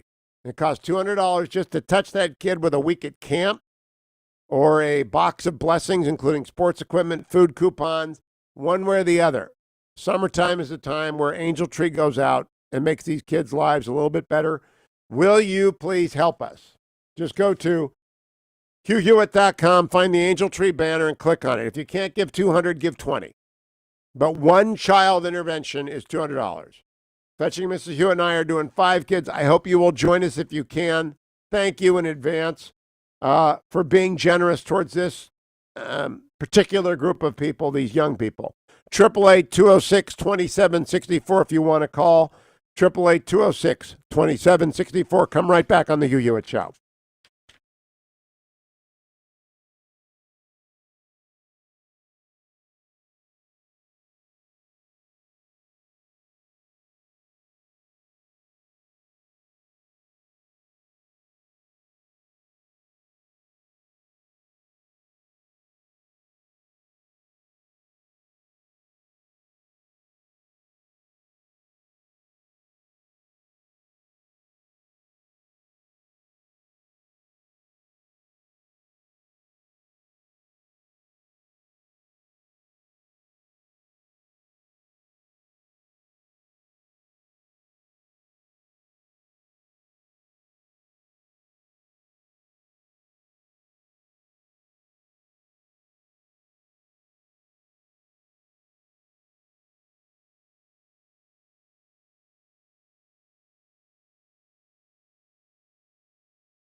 Welcome back, America. I'm Hugh Hewitt. Thank you for joining me today. Susan Crabtree is my guest. She is a White House and national political correspondent for RealClearPolitics.com. She's worked everywhere in town and always done amazing work, whether at the Washington Free Beacon, Roll Call, Congressional Quarterly, The Hill. And you see her in the White House briefing room, and she has been recently covering Inspector General scandals, including the one alleged to have occurred at the Department of State. I always say at the beginning of anything involving state, my son works there, so I'm very careful not to involve him or talk about a matter with which he's involved. But Susan, welcome. It's great to have you on the program. Thanks so much for having me, Hugh. I have to begin, though. How did a kid from Topeka end up going to USC? What happened? Why would you go there? My dad was in the Air Force. I'm an Air Force brat, so I never really considered Kansas my home. I'm more of a West Coast person. My parents are from Oregon, and I grew up mainly in Southern California. But did they win even a football game when you were there? I mean, it is USC. It was kind of a down couple years when I was there. So for football, Right now they're in a football recession, just like the one they had in the 90s. And so you poor Trojans. You poor Trojans. All right, Susan, would you explain for the Steelers fans out there what the Inspector General at every agency is and why we have headlines about them and what this particular story is about involving the State Department IG? Sure thing. Well, there are 73 inspectors general across the government. This was an institution that was started in 1978 by Congress in the wake of the Watergate scandal. It was supposed to be to make government more efficient, but also to provide some more accountability and transparency to some of the problems that take place in bureaucracies that we all have seen over the years and are still occurring. They're supposed to be the first line of defense against waste, fraud, and abuse, and it often involves whistleblowers that are complaining about the problems within the bureaucracy, not so much against the Secretary of State or the President themselves. That's what we've seen more of that in this administration than we saw in the last administration, and I can get to that and one of the reasons why I think that is. But, presidents seem to, at least the last two administrations that I've really looked at this issue, seem to take these sort of IGs for granted. They don't really want to deal with the problems that could arise with them until it's too late, until these problems start getting out of control. And we saw that in April 7th is when the president, what I called fired. A lot of people said, he simply replaced acting IGs. But a lot of these IGs were IGs that were put in place during the Obama administration, and he had problems with several of them, including Michael Atkinson, the intelligence community IG, as we all know, well aware of that situation, where he basically approved the Ukraine whistleblower issue and sent it on to Congress, and then that launched the whole impeachment investigation. But this specific story has to do with Pompeo, Secretary of State Mike Pompeo, recommending to President Trump to fire Steve Linick. He's the IG at the State Department. And we thought over the weekend the reports the Democrats were putting out were because they thought that he was being investigated. The reason why he didn't wanted Trump to fire him was that he was being investigated for having staffers walk his dog and having them do personal errands, which I thought was bizarre because that's long been a practice in Washington. As we all know, Senator Kennedy had staffers walk his dog, and we all felt sorry for them in the middle of snowstorms and things. But, this is a common practice, and there's tougher rules at the State Department. But it wouldn't be more of a slap on the wrist. This wouldn't be something that could cause the Secretary of State, I would think, to say, I want the president to fire this IG. This particular IG, Steve Linick, was appointed in 2013 by President Obama. He was there during the Kerry years at the Secretary of State, at the State Department. And what now we're learning, even though Mike Pompeo yesterday told the Washington Post that he did not know about the investigations into him. There's the dog walking personal errands investigation, which is minor, but there's also another investigation that Eliot Engel, the chairman of the House Foreign Affairs Committee, talked about yesterday, and that is that he had complained to the IG about the Secretary of State, Mike Pompeo, declaring using an emergency loophole in the Arms Export Control Act to move ahead with a sale of $7 billion to Saudi Arabia. Now that sounds more of a reason to do this than the dog walking. So all of a sudden it started to make sense to people. Oh, okay, that's the reason. But Pompeo says, no, that's not, I didn't know about that at all. And actually, what I was concerned about with Steve Lennox was that we saw leaks coming out of his investigations in his draft report. And that's a big no-no because that can affect the outcome of the actual investigation. And we started seeing this last fall, and we didn't appreciate that. And it was actually, I think, he didn't say which investigation it was, but it could have been what it looks like the timing is right for is this controversial investigation into a career State Department official who was removed from her position because she thought maybe she was sympathetic to Iran because of her heritage. That investigation, that IG report, was very controversial, and it really represented, as you well know, the clash between career officials and the political officials at the State Department, which has been a big, huge problem during this administration. Now, I want to stop there and say inspector generals no one grows up wanting to be an inspector general. They were created by an act in 1978, as you pointed out. When I was in the government under Reagan, we had the General Accounting Office that would just be those were the 7 plagues. When the GAO showed up and wanted to see everything from Congress, that's what the Democrats used to harass. Now the IGs are positioned across the government, as you said, 70 of them, 80 of them, and they receive. They're freeboaters. They're the pirates of the federal executive branch. They can go anywhere they want to do and do anything. And they've been controversial under Obama, and they've been controversial under Trump because they are not really political appointees and they are not really civil servants. Do they make any sense generally, Susan? Again, I stay away from the State Department because my son is there. But is there anything really that they do that lasts, that has merit? Well, here's one of the reasons why I think you should care about them. And you know, Senator Chuck Grassley is a huge He loves them. fan He of loves these. them. Yeah, Yes. He's the Whistleblower Protection Act. He is he's a big fan. But here's why in my reporting, why I think they have been important.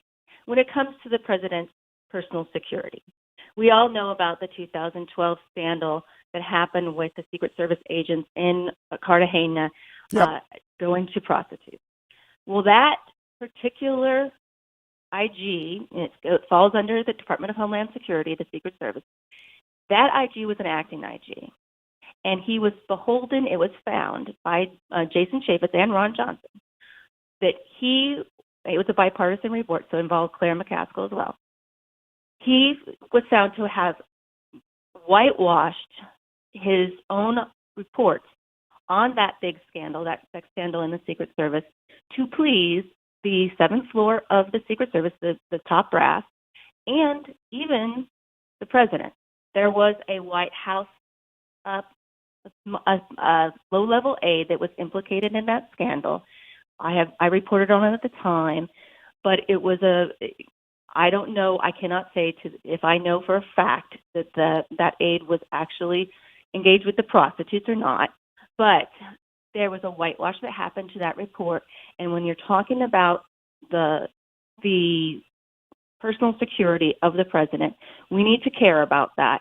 And the Secret Service had a number of problems. I reported on many of them that had to do with, there was fence jumping, all of this. But what in my view, though, Susan, what they should have done is gone to Grassley himself. I got to argue this with the senator sometime, because what the IG is an extra constitutional improvisation over executive branch control. Now, the president can remove them all. That's in the law. He can just fire them, and he does. And President Obama fired some. But that's not the way the Constitution was set up to work. Congress has oversight for when the Secret Service goes bad. Congress has oversight for if there's a Saudi arms deal it doesn't like. In my view, as a con law professor, it shouldn't be on an independent actor roaming around and inevitably becoming politicized under both Democrats and Republicans. They just don't work.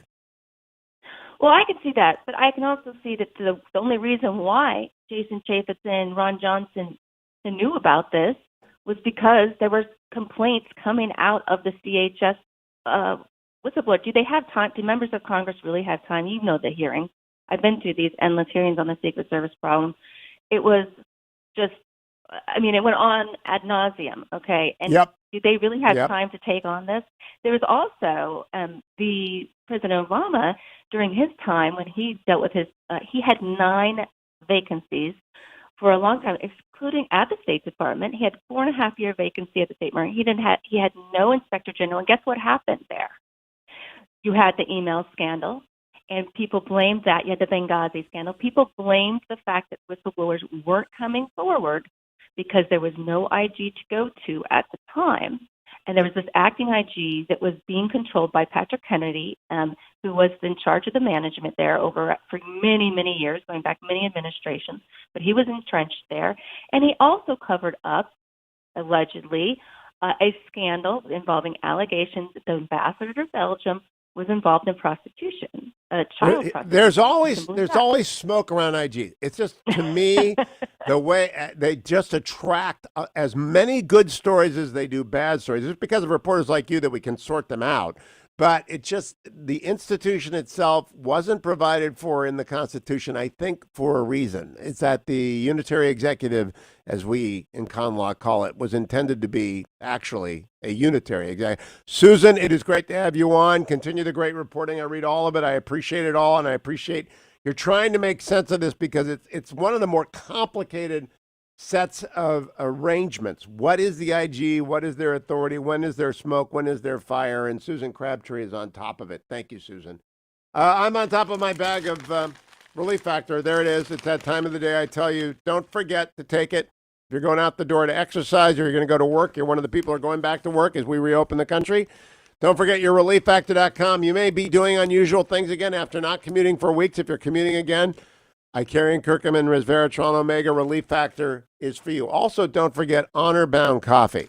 I've already had my coffee this morning. Honor Bound Coffee supports the families of those who fight for your freedom, the military families out there. Every dollar of profit made from an order to Honor Bound Coffee, especially a subscription, every dollar of profit goes to support military families. It was put together by Pete and Seth Talbot. They're the people that started relieffactor.com just to say thank you to military families. Something I do every Memorial Day. I'll be doing with the Injured Marine Semper Fi and America's Fund come this Memorial Day. I'll have that special show for you. Pete and Seth Talbot are making it possible for you with every cup of coffee, honorboundcoffee.com, to do the very same thing. So you're not going to stop drinking coffee. Put that coffee to work for military families. So don't forget, honorboundcoffee.com, relieffactor.com, and come right back. One of my favorite historians. I've got his book right here, Rubicon. Tom Holland joins me from England. Rubicon, Dynasty, and Dominion. 3 books you ought to read in that order. I'm doing it out of order. I already talked to him about Dominion. I'm doing Rubicon and Dynasty today. Stay tuned, America.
Welcome back, America. I'm Hugh Hewitt. Thank you for listening today.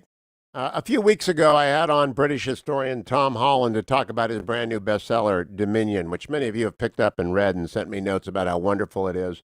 After I was done with Dominion, I turned to his book, Rubicon, which I read. And then I listened to his book, Dynasty, and I realized I'd done this all in the wrong order. I should have started with Rubicon, then gone to Dynasty, then gone to Dominion. But I asked him to come back and talk with me about Rome. Tom Holland, welcome back. It's great to have you. Where do we find you this morning? You find me in lockdown in my house in London. Still not really allowed to leave it, unfortunately. I'm sorry to hear that. Are you working hard on a book? Oh, yeah. I must be one of the few people for whom lockdown has actually given me an enormous spike in productivity because I'm getting so much done. Well, I've got to tell you, I want people to read Rubicon and Dynasty as I want them to read Dominion because there's nothing new under the sun. Plagues, famines, fires. We're living through a plague, but it's not like Rome didn't have their share of them through their many centuries run, correct?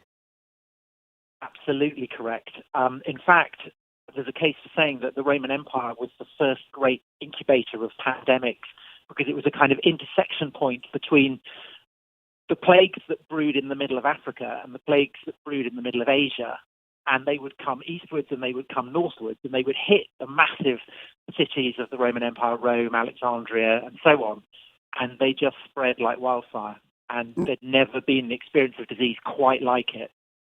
Now, some people will wonder, why am I talking about Rome, which is thousands of years ago? And I like to tell them, D.C., Washington, D.C. is the new Rome. London was Rome. Berlin wanted to be Rome. Beijing has never even believed there could be a Rome, but we always talk in reference to Rome. Why is that, Tom Holland? Well, I think that the United States of America is probably more haunted by the ghost of Rome than any other country. And the reason for that is that, in a way, the history of Rome inspired the creation of America, because the Founding Fathers would read in their Roman historians how the ancient Romans had been ruled by a king, and then in the name of liberty, they had thrown the king out, and they had established a republic with a senate, with a great temple on a hill called the Capitol. They'd filled their city with amazing columns and pediments and so on.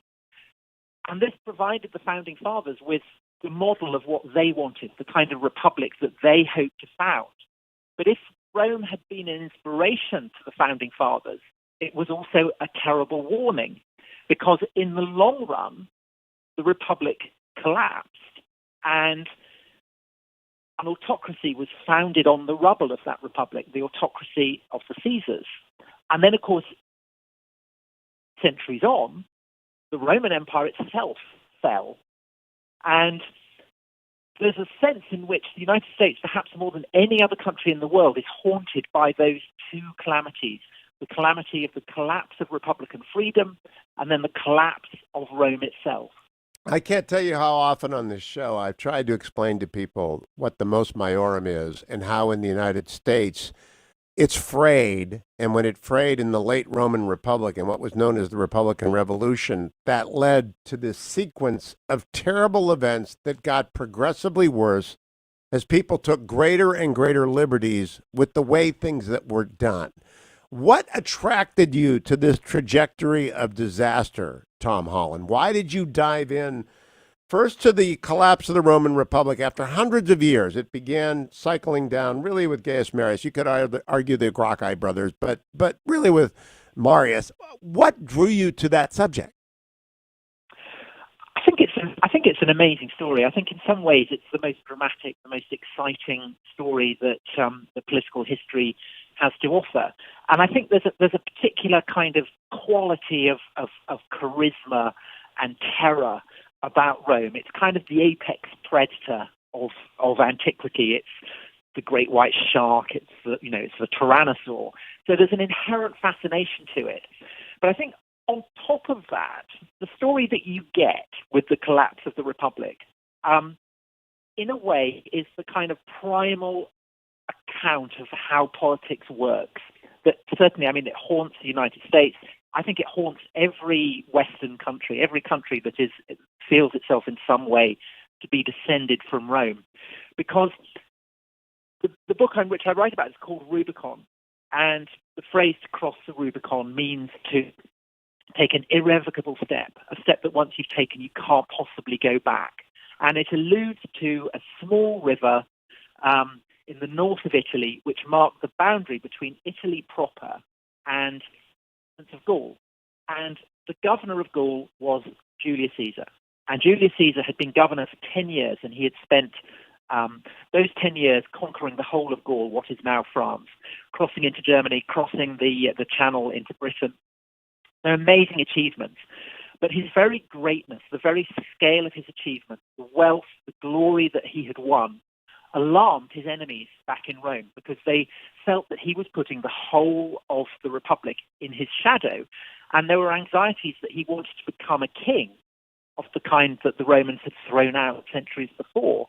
And so his enemies maneuvered to back him into a corner where essentially he was faced with the choice of either he would have to lay down his command, come to Rome, risk being prosecuted and have his whole career ruined, or he could hold on to his command, lead his troops across the Rubicon into Italy, but that was so illegal that it would effectively be a declaration of civil war.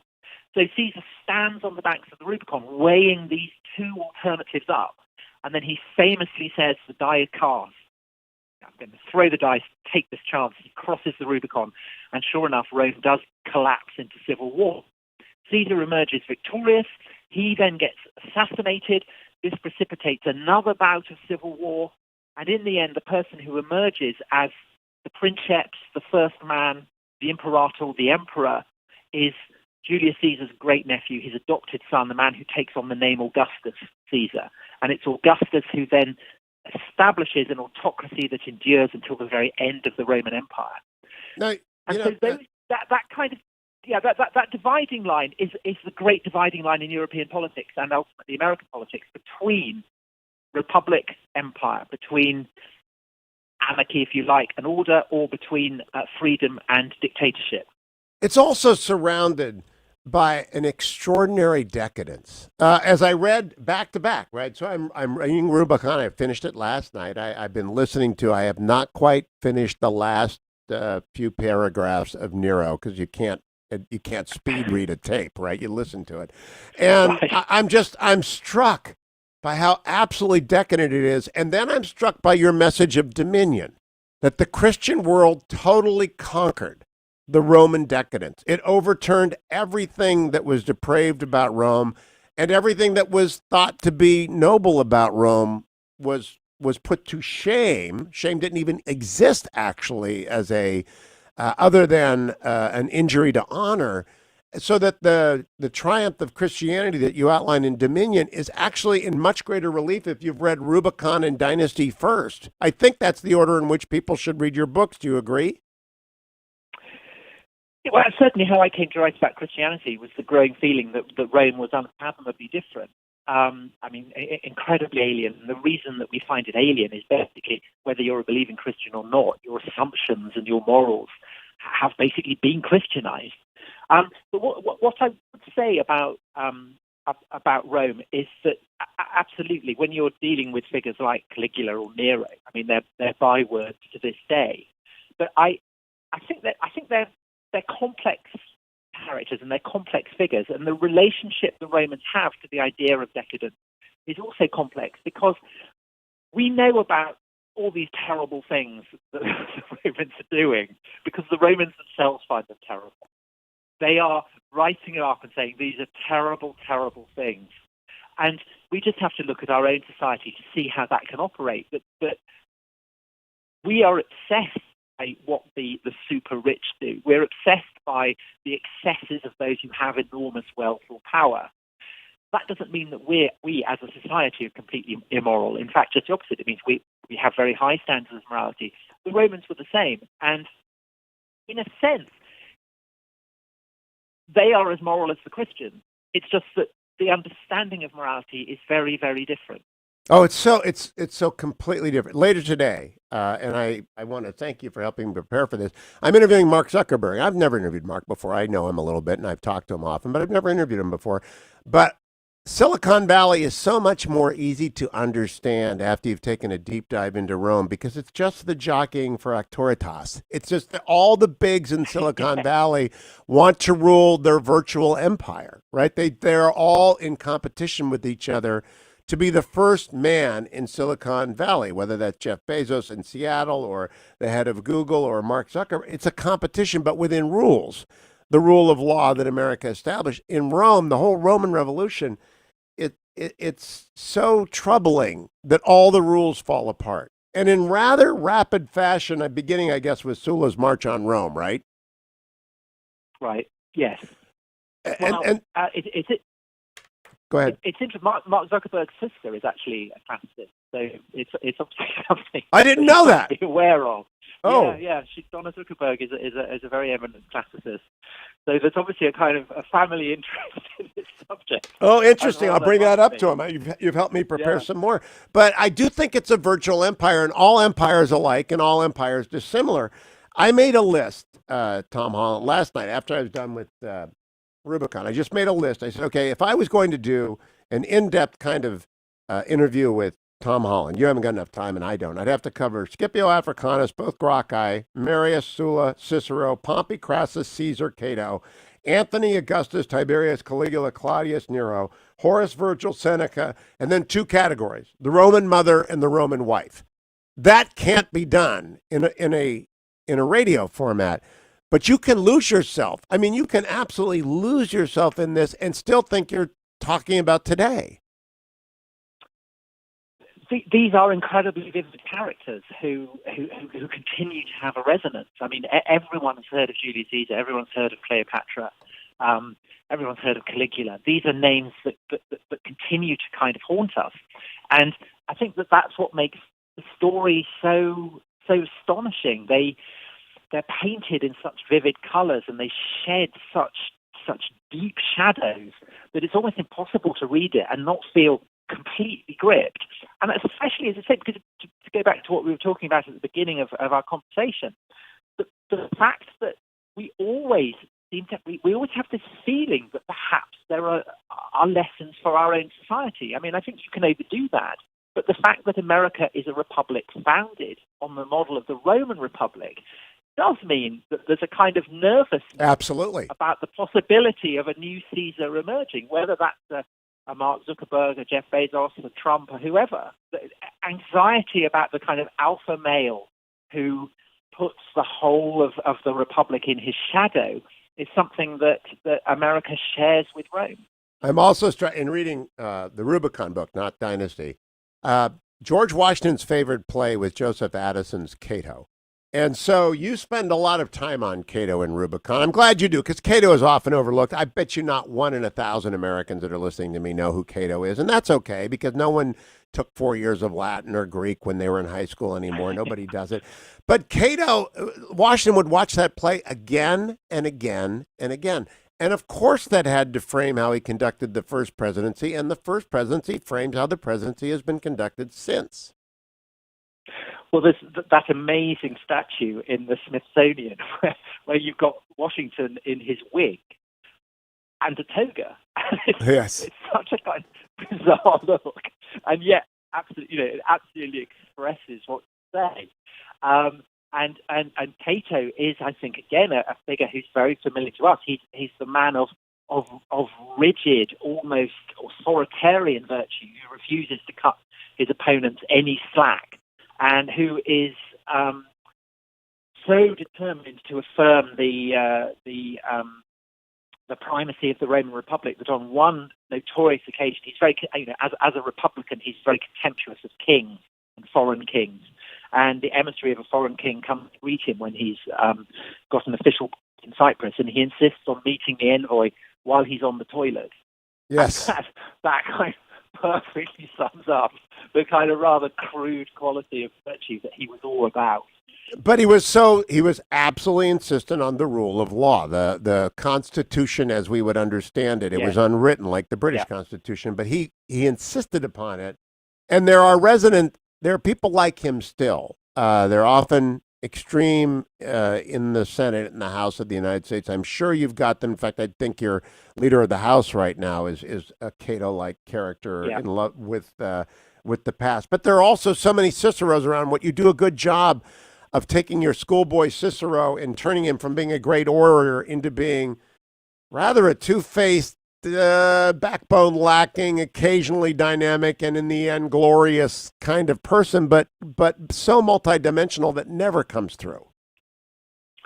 Well, Cicero is, I mean, he's still a name to play with. I remember people would compare Obama's oratory, say it's Ciceronian, and it you know, had that quality. And Cicero remains a kind of byword for eloquence to this day. Yes. He would have been so thrilled by that because he was quite astonishingly vain. And there's a wonderful letter where he says, I wonder what people will say about me in 1,000 years' time. Absolutely confident that people will be talking about him in 1,000 years' time. And yet here we are, 2,000 years on, and we're still talking about him. And I think the reason for that isn't just that he was a great orator, so he establishes the template for rhetoric. But in a way, he's a very, very human representative of what it is to be a politician who is trying to square ideals with the brute realities of how a state at a time of crisis functions. And we know this because we've got loads of his speeches, but also we've got loads of his letters. And this gives us kind of incredible detail. So Cicero will describe what the weather's like on a certain day. He'll complain about how there are cracks in his, in the plaster of his villa, things like that. So that level of detail. But at the same time, we can see all his hopes, all his ambitions crumbling. And then right at the end, in the wake of Caesar's assassination, where he's trying to keep the Republic going as a functioning, living thing, he dares to stand up to Julius Caesar's great deputy, Mark Antony, and abuses him. I mean, the abuse you get on Twitter has nothing on what the abuse that Cicero levels at Mark Antony. And it goes wrong, and Mark Antony gets his vengeance. Cicero has his throat cut. His head is delivered to Mark Antony's wife, who yanks out Cicero's tongue, takes out her hairpins, and stabs them through the tongue that had delivered all the abuse against him, against her and her husband. There are moments of such brutality. Caesar cutting off 10,000 hands. It doesn't that ring as just history's most awful echo of a tyrant? To cut off 10,000 hands? And to be praised for it, because Caesar is doing this because a Gallic tribe that had submitted to Rome has rebelled, and so people regard this as something admirable, an affirmation of Roman dignity. And in a way, I think that is what really brings home just how different they are, because the way we've been talking, the parallels are very clear, and you might be tempted into thinking, well, essentially these are people like us. They're really not like us. They're not. They're very, very different. They're very different. And in a way, it's said of Julius Caesar that when he conquered Gaul, this great achievement that provided him with the launch pad for becoming the master of the entire Roman world, he slaughtered 1 million Gauls and he enslaved another. Now, those figures may be exaggerated, but even if they are, that's a near genocidal quality of brutality, and yet we remember Caesar as a hero. And in fact, I was going to ask you about this. On page 307 of Rubicon, you write, and I made a big note about this, there was no one capable of inspiring a more passionate devotion to troops than Caesar. Amid all the confusion of war, it had become perhaps the surest measure of his greatness. And I made a note to myself, so Tom Holland is admitting Caesar is great. So I have to ask him, what does it mean to be great? Because it certainly doesn't mean to be great in the Christian world to be as Caesar was. No. But in history's march, Mao was great, Stalin was great. But dare we say that? I mean, because they make great impact, but they're horrible people. Well, great by the standards of Rome. Every society has its own standards, and so every society has its standards of what are great, and those standards may well be contested, and certainly they were contested, in Caesar's own time. There were plenty who stood up to him. That's why a civil war was fought. But by the standards of Rome, which regarded great conquests, great feats of endurance and bloodshed as markers of a great citizen, Caesar was indisputably great by those standards. And on top of that, he was great as a man who reformed the calendar, as a writer, as an administrator. He was a man of remarkable talent. And in a way, it was the sheer heft of his talent that made him so feared. Now, Tom, I don't know if you're moving, if you move in the same circles as N.T. Wright, if you read N.T. Wright, but I have moved on from your books. Yes.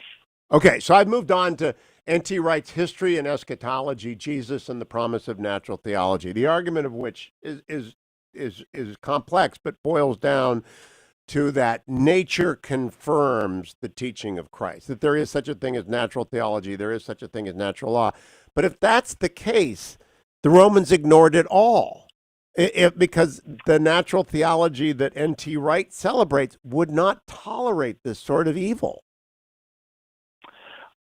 Well, we call it evil because our standards have become Christian, and so we think in terms of good and evil. I don't think the Romans thought in those terms, and I think in a way the assumption that the strong should have their way and the weak just have to lump it is actually a far more natural assumption than the idea that the meek shall inherit the earth, which frankly is quite an odd notion and a rather counterintuitive one. But it's Wright's argument, and I'm just teasing it out. I've read his earlier stuff, and I've just begun History and Eschatology, is that the very creation that we are surrounded by and the very people that we are, Tom Holland and Hugh Hewitt talking, indicates a level of morality and a way. We know that it's wrong to cut off 10,000 hands. We know that it is a terrible thing to sleep with your sister, which pretty much every Caesar does, or to leave your wife and abandon your children and have everyone executed in the line opposite you so no one can. That we know this. That's the argument that N.T. Wright is making. You have now studied both societies. Do you believe he's right? I don't. How interesting. I don't. But then he's a theologian and a bishop, former bishop. So he, of course, would think that because he sees the expression of the Christian God in everything that he studies. Whereas I would look at it and I would say the measure of how revolutionary and transformative Christianity is actually that by the standards of most civilization, it's very odd, because I think it's far more natural for the strong to have their way, for the strong to kick sand in the faces of the weak. And that's very much what the Romans did. It's not to say that the Romans were entirely predatory. We talked about Cato as a figure upholding the traditional standards of Roman morality. And Cato was anxious that Caesar's campaigns against the Gauls were presumptuous and would offend the gods. And in fact, Cato proposed that Caesar be handed over to the Germans for launching an unprovoked attack on them. I mean, of course, nobody took it seriously, but I suppose Cato would be, I don't know. But Cato would have believed in the liberties that an owner could take with a slave that you detail. Cato would have been completely comfortable with that which Lincoln could not abide, the idea that all men are created unequal. He would have accepted that most primitive of institutions. And so they're very different from us. Absolutely. But everybody did accept that. I mean, it was pretty much a given that slavery was just kind of, like disease. It was just something that existed. What was the problem with it? It's only very, very recently that people have just kind of swung to the opposite pole and assumed that slavery is absolutely an evil. And that is why the study of history is so fascinating, because you realize that things that you take for granted in the here and now are actually very contingent, that there are many, many different ways to be human. And more than that, there are many, many different ways to think that you are doing the right thing. That is, I think, the revelation of that's the revelation of these three books read back to back to back, is that everything is contingent, and that Christianity's triumph over the West may not be as lasting as anyone thinks. We could easily be dominated by the Confucian system. We could easily find out that the new Rome is Beijing, not Washington, D.C., and that all of our moralism is transitory. Because, I mean, if Rome could fall, after you write it up this way, Tom, what couldn't fall? I mean, that used to be said about Sparta. Sparta only lasted 600 years. How can any republic last longer than that? Is there anything that you would look to in Roman history to encourage people that in the long run, we do reach the end of history, to quote Francis Fukuyama, and we end up with a natural law? Is there anything in the Roman experience that would do that for you? I think that to assume that there is a natural law, that there is a right way of doing things, is a leap of faith. It's a kind of it's a theological assumption. Obviously, you can believe that. N.T. Wright does, but then, as I said, he's a former bishop. He's a Christian theologian, and in a sense, to take that leap of faith, whether you become a Christian, whether you believe in human rights, whether you believe that the arc of justice proceeds a certain way, these are all things that are rooted in faith. If you can't take that leap of faith, then I think when you look at the swirl and churn of history, I think you're left with the perhaps possibly bleak conclusion that there is no one right way of doing things, and that every civilization has understood things in quite significant ways. So the question about whether, say, America is doomed to fall, which is one that has been haunting Americans since the very founding of the Republic, that again is because this idea that Rome fell. And every Western empire has had that anxiety. Because Rome fell, therefore power is transitory. But you mentioned Beijing.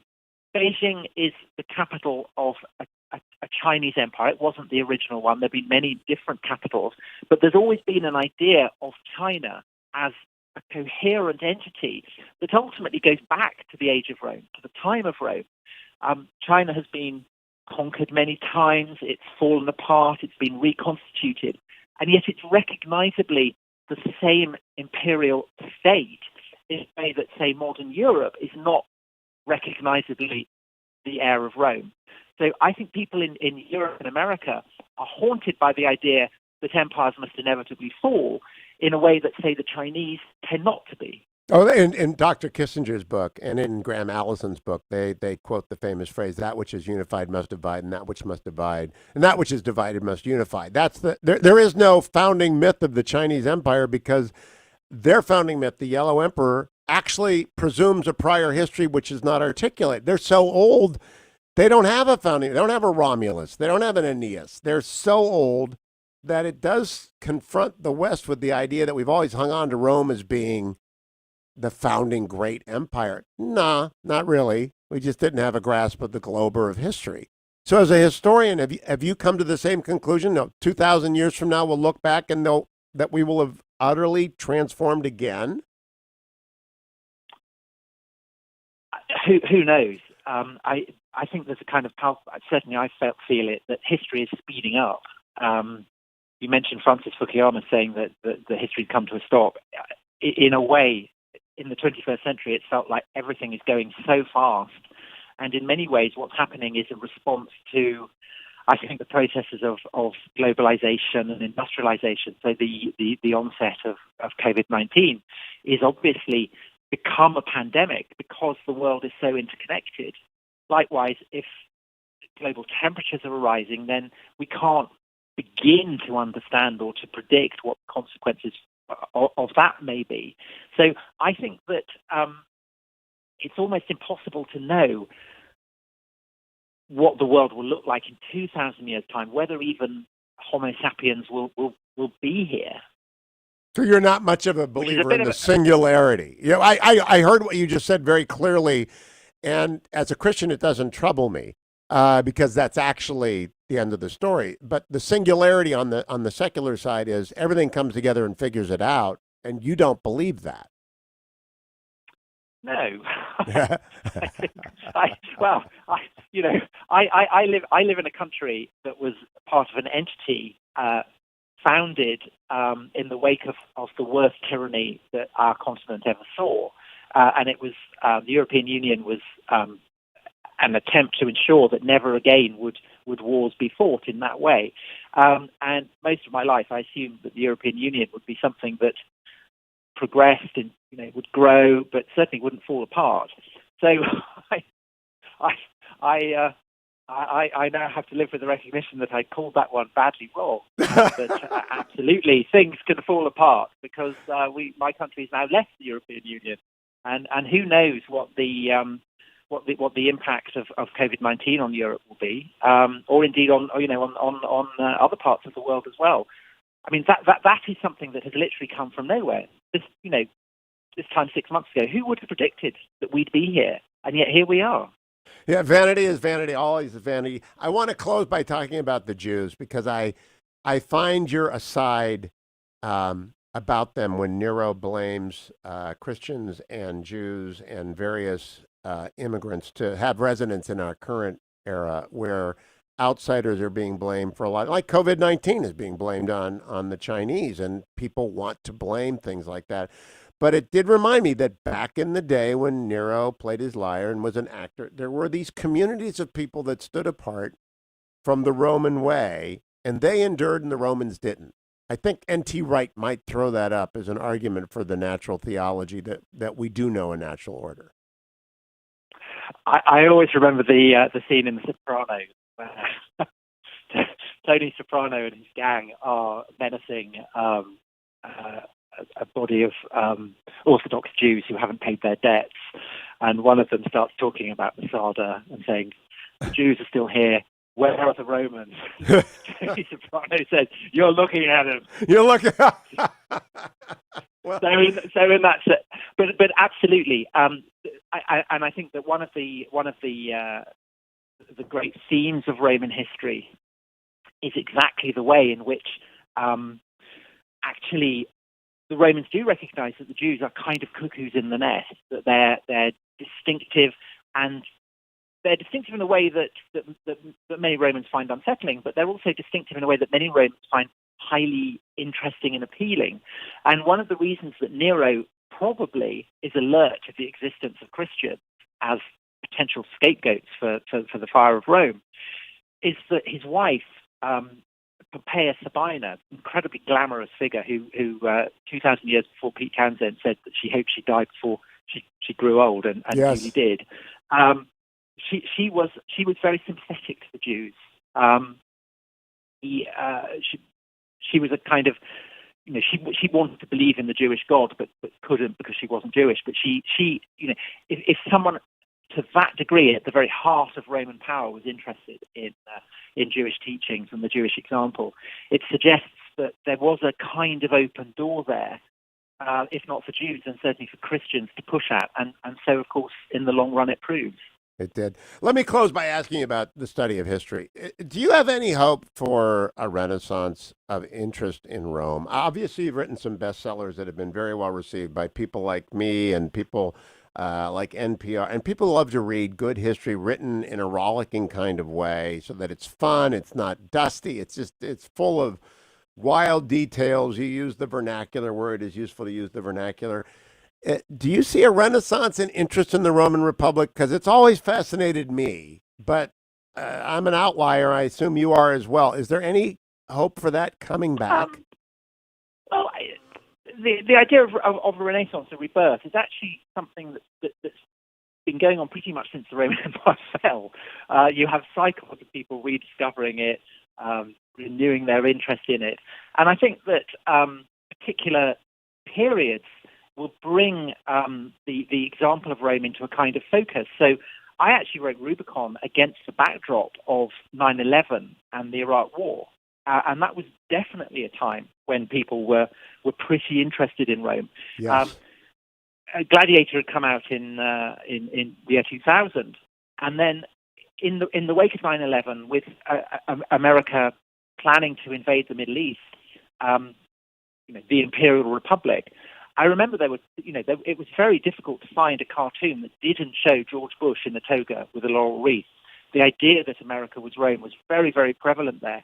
And I think at the moment, with the tensions around the Trump presidency, again, there's quite a lot of interest in the idea of how the Republic fell. People who are very opposed to Trump are quite keen on labeling him as a kind of a particularly sinister Caesar.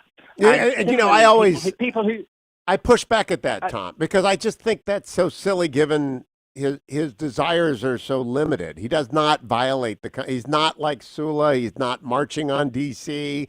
He's abided by every court order. He's just not sinister in the least. Of course. I mean, I don't think that the parallels are remotely exact, but in a way that's irrelevant because it's just that Rome is so omnipresent in people's imagination that they will reach for it. It's part of the kind of the abuse that people will automatically reach for, and in doing that, they are doing something that Americans have been doing since the very beginning of the Republic. The accusations that get leveled against Trump are pretty much identical to the kind of accusations that got leveled against Andrew Jackson, who likewise was accused of being a wannabe Caesar. The American Republic survived Andrew Jackson. I'm sure it will survive. There have really only been a handful of Caesar. I mean, Caesarism is itself a disease of men like Napoleon and I would say Mao and Hitler who think they can have it all and run the whole world. I maybe this what you mentioned earlier that we are advancing so quickly, the history speeding up. Maybe that will diminish the temptation to people to think that because no one can master a world this complicated. I assume that you'll have in your mind Marcus Crassus or someone like that who thinks they can have it all and do it their way. Yeah. But I want to thank you. Great books. And what should I read in the Holland canon? What should I read after going Dominion, Rubicon, Dynasty? What's next? Well, you could look at Persian Fire, which is a book about the Persian invasion of Greece in 490, which was defeated at the Battle of Marathon, and then in 480, which is the Battle of Thermopylae and Salmis. That's looking backwards. Does something follow chronologically? Yeah. Okay, if you want to go forwards, then another period very much in which Persia, Iran is very important, is a book I wrote called In the Shadow of the Sword, which is about how Roman and Persian power collapsed and a space for the Arab Empire, which gives birth to Islam, to step into the breach. And it's a book that was quite controversial because I argued that the traditional Muslim understanding of who Muhammad was and where Islam came from is actually a bit of a myth. So you can imagine. That's where I'm going next. I'm going to In the Shadow of the Sword. And when I'm done with that, I'll call you again and trouble you again. I appreciate so much, Tom Holland, the time. It would be an honor. Thanks very much.